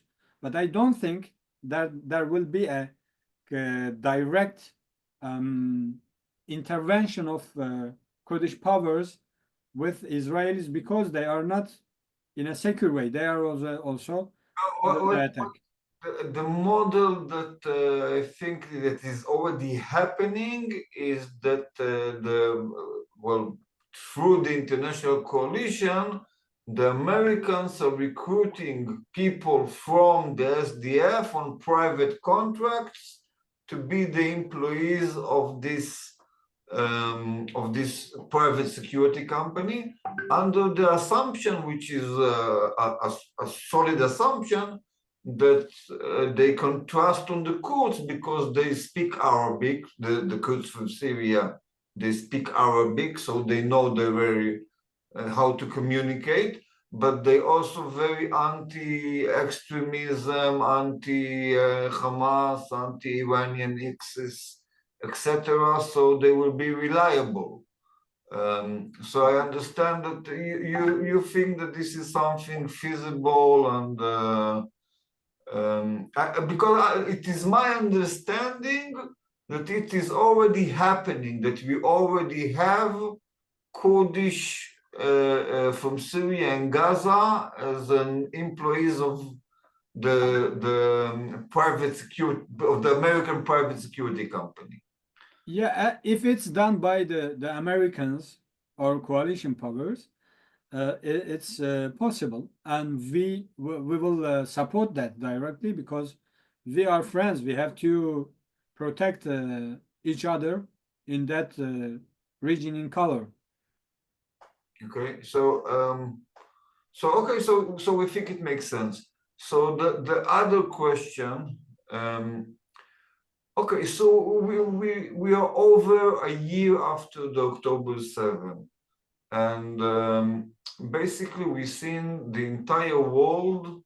I'm not saying everyone in the world, but everywhere in the world, we've seen massive crowds demonstrating for Palestine.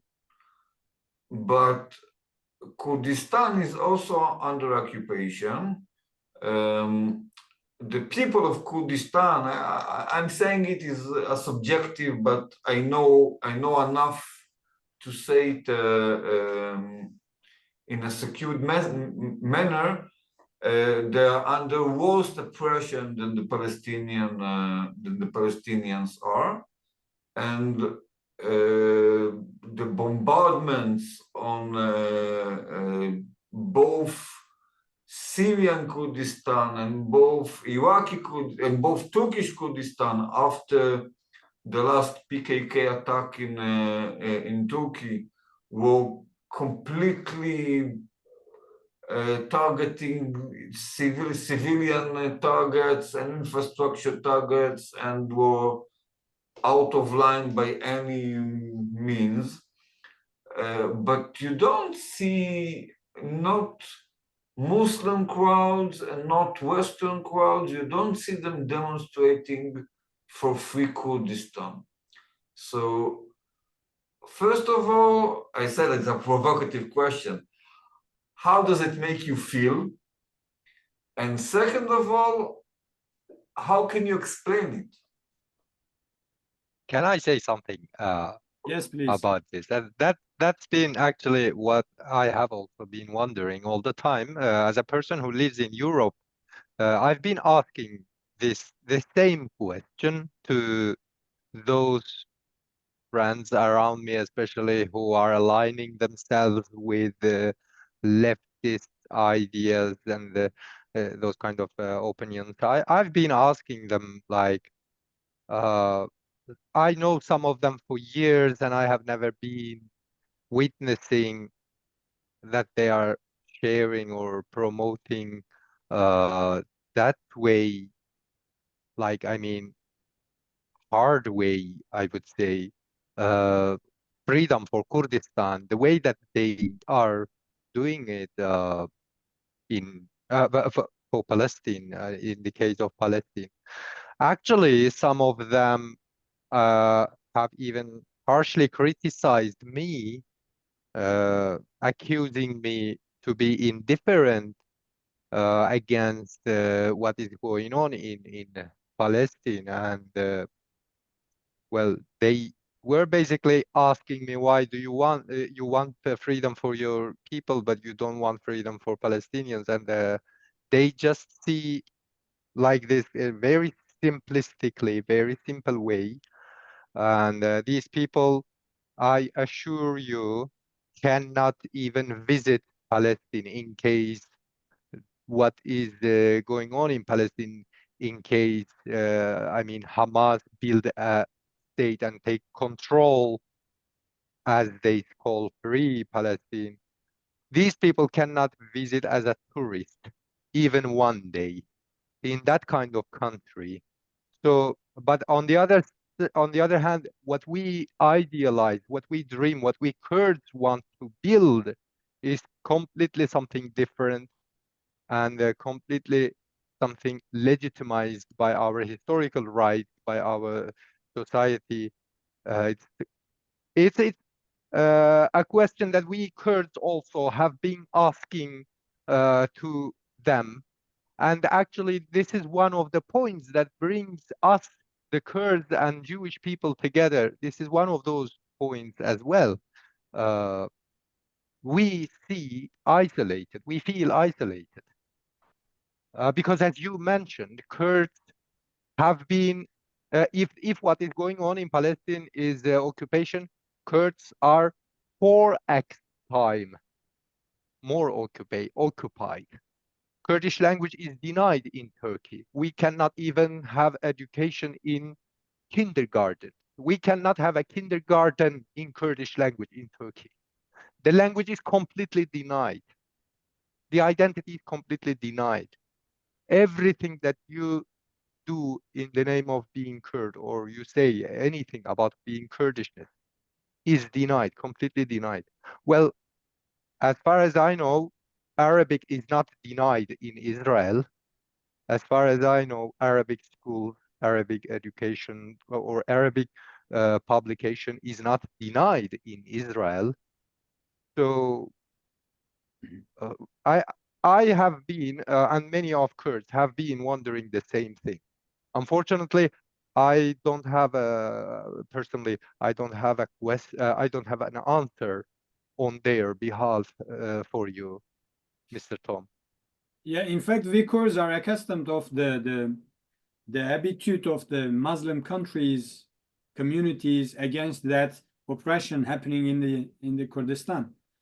Even though all Muslim or even the world is accepting the Palestinians as oppressed, even though the Palestinians supported Saddam Hussein and Yasser Arafat, he saluted Saddam Hussein for killing the Kurds with the chemical weapons.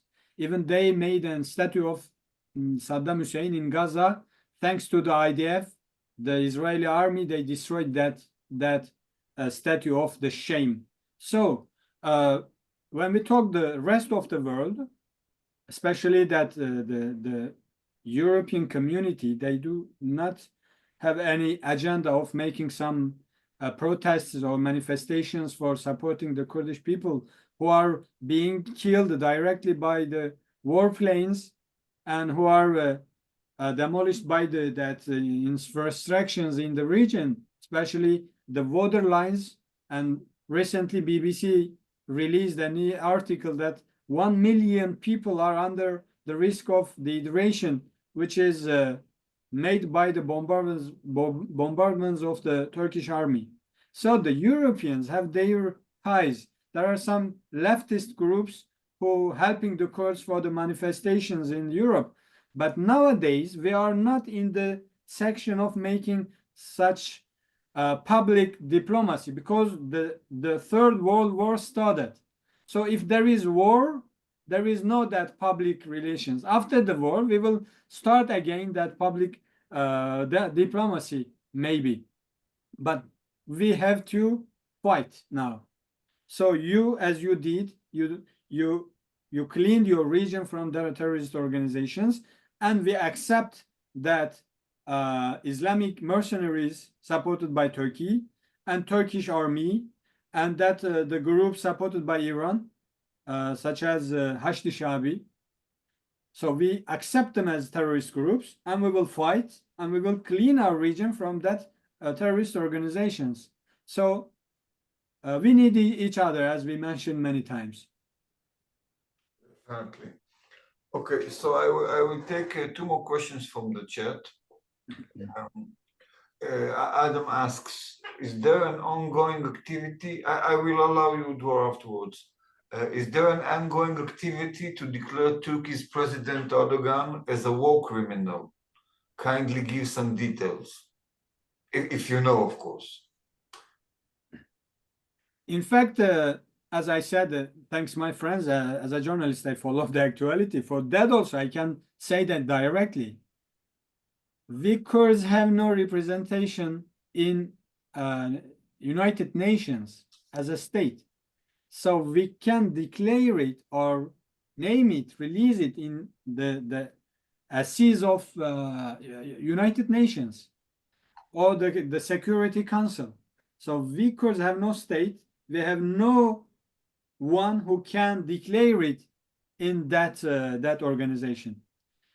But maybe someone do for the Palestinians. Maybe someone can do for us.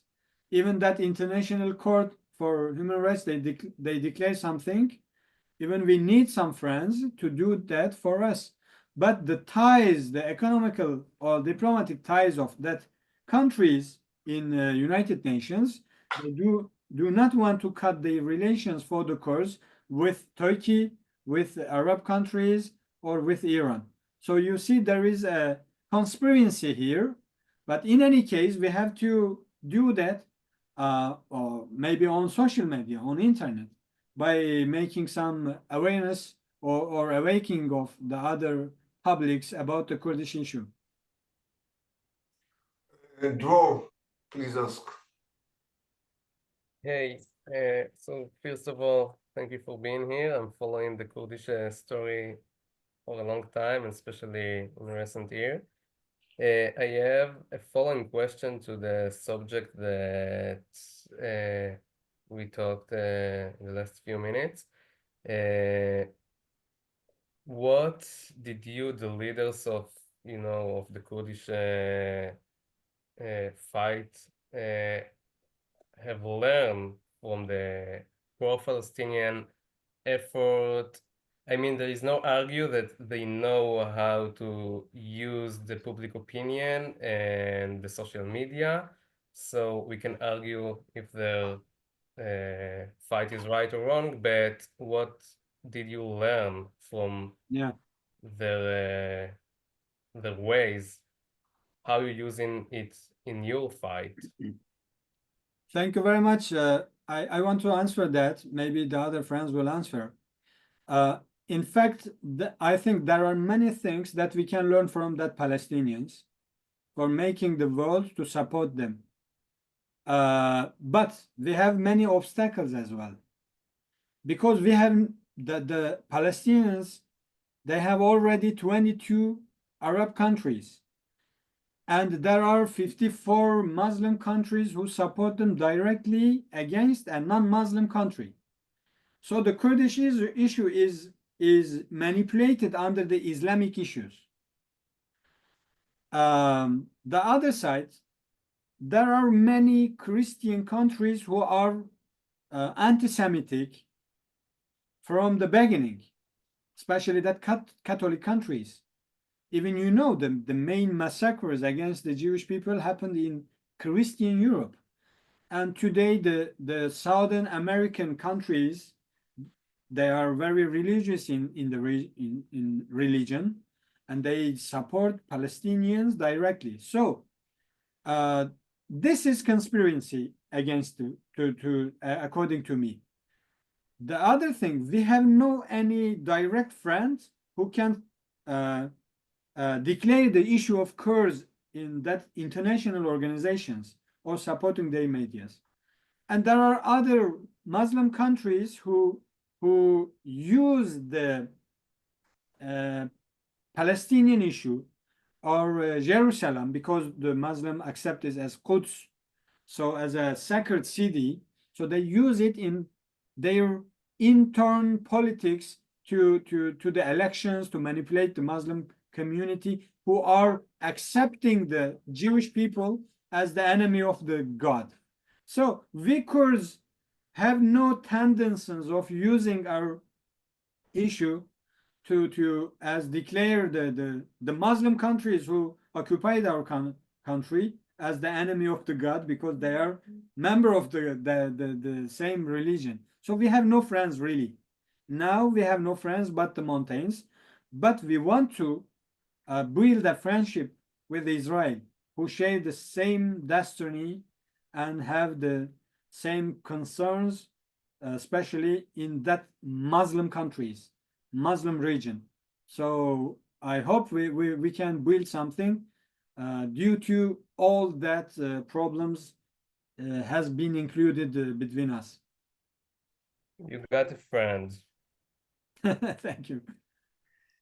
Okay, so one strategic question that I'm not sure that you're the right Kurdish region to answer to, but nevertheless, what we see today is basically that Hezbollah. I don't want to say that they were annihilated because it's untrue, but they were, let's call it, severely weakened. Now, all over the years, whenever the Kurds try to lift their heads, especially in Kurdish occupied Iran, Hezbollah was the first force that the Iranian regime was deploying to oppress the Kurds. Well, I mean, in the circumstances that the local policing was not enough. But now I think it's obvious, it's also became obvious to the Syrians that Hezbollah is not in a capacity to be the police of the Iranian regime today because they were severely hurt. Could this new reality lead to a rebellion of the Kurdish, especially in Iran, if Hezbollah is not available to oppress them, or it's unrealistic? In fact, we are aware of that. Iran, as one of the occupier of the Kurdistan, Iran's regime used many times that different sects of Arab against the Kurds. They used Palestinians. We know there were many Palestinians in ISIS who decapitated the Kurds, especially non-Muslim Kurds. And we know many Shia Arabs who are manipulated or organized or orchestrated by Iran, that Shia Arabs from Lebanon, they came to the border of Rojava under the movement of people. There is a movement called Movement of People, and they attacked the Kurds. And in Iraqi Kurdistan, Hashd Shabi is full of that Shia Arabic groups from all Arabic countries, from Yemen to Lebanon, from Lebanon to Syria and Iraq. So we are aware of that, how the other communities are used or manipulated by that occupying powers. But as we see, Israel has destroyed all that headquarters of Hamas, so they cannot now reorganize directly to be used by Iranian regimes.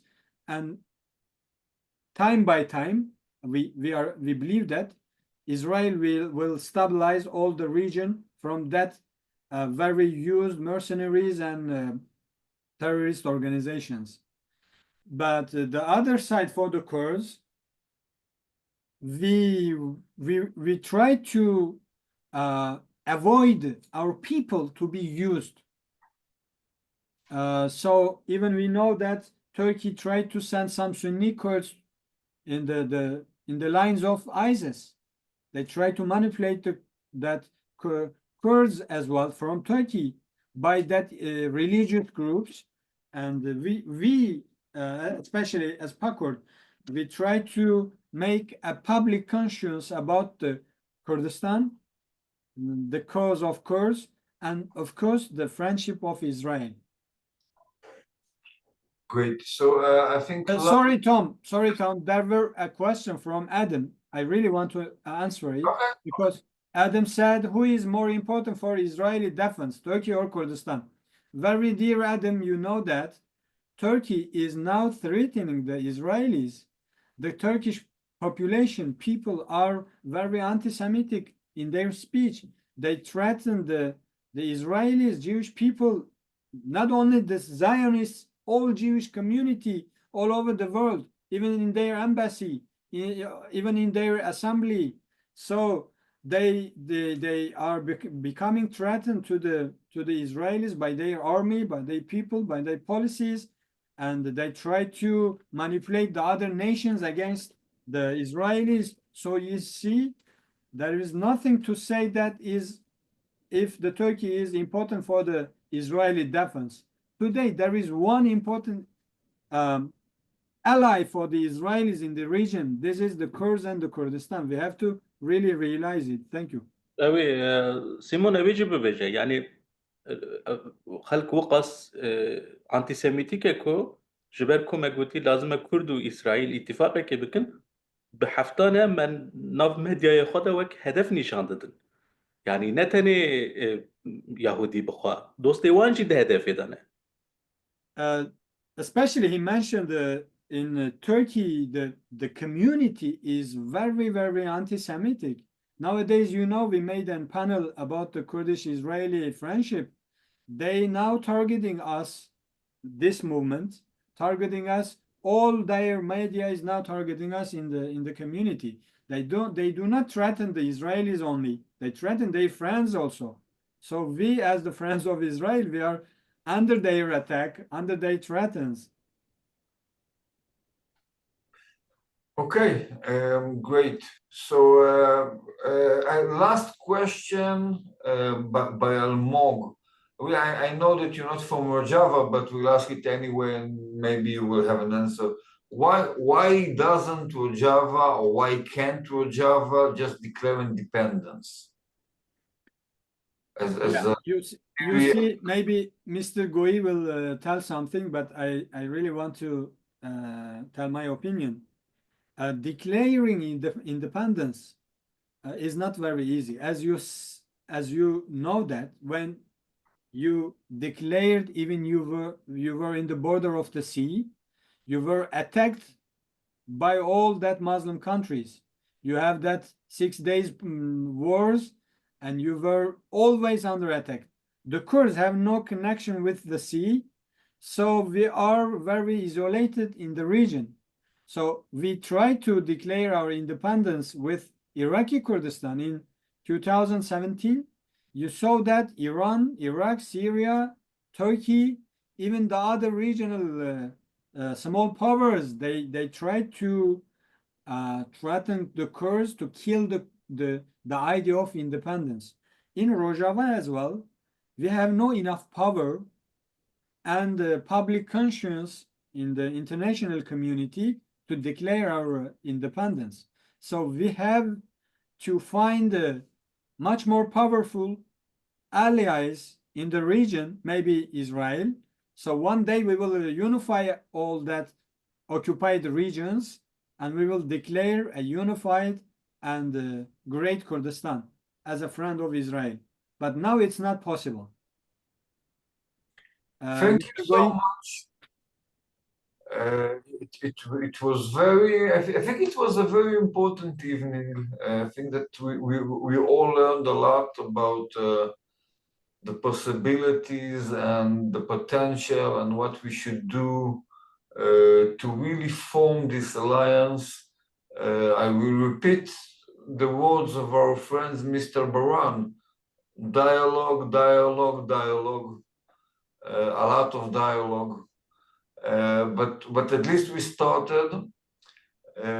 Thank you again for your time and effort, and I wish that we will interact more. First of all, in the Israeli-Kurdish WhatsApp group that I've sent on the chat, and we will continue to foster David's idea to gain better coordination and cooperation. Good night. Thank you very much. In fact, I will be in contact with David because he proposed something very concrete. We will talk about that, maybe privately also. We are glad to be with you. We are glad to be friend of the Israelis, a very grateful people of the region who are trying to stabilize the region and bring the peace. So we will manage it. We will achieve it together, I think. And I leave the last words to our honorable founder, Mr. Baran. Mamoset çekti Ez pasdarım. Raste diyalog lazım e. Ji ber ku em de perwerde ya Türkan ra derbas bûn û derheqê cûhiyan da gelek tiştên xerab digotin û zarok wiha mezin dikirin. Lê em dizanin ku hûn newîsane. Ji ber wê em dixwazin dostaniya me pêşkeve. Lê gavên hê li ber çav lazim in. Ji ber vê jî hem li ser piyê me hem li ser piyê we barekî giran heye. Divê em vayê parve bikin û diyaloga xwe pêştetir bidin. Ez kêfxweş bûm ku me David jî li vê derê careke din dît. Bi vê nêzîkayî înşallah em ê li yar û selamê hev bibînin. First of all, I thank you very much to host us today here, and I'm glad to see again David here. We have to say that we Kurds from Turkey especially, we have been educated in Turkish educational system, and they try to teach us that Jews and Israelis are enemies, but we know that we are friends from the history, and we both have a very heavy burden today to share together to create a friendship, a concrete friendship between us. Thank you very much to be here. It's my pleasure. Thank Mr. you. Gray? I would just like I would like to thank you all, and especially Tom. Thank you very much for this opportunity, and with the hope that in future we will do more concrete and more fruitful works together. Thank you for being here tonight. Have a great time. all. My friend. Israeli-Kurdistan. Thank you. Pijî That's biratiya amazing. cûhiya û Kurdan. Tev.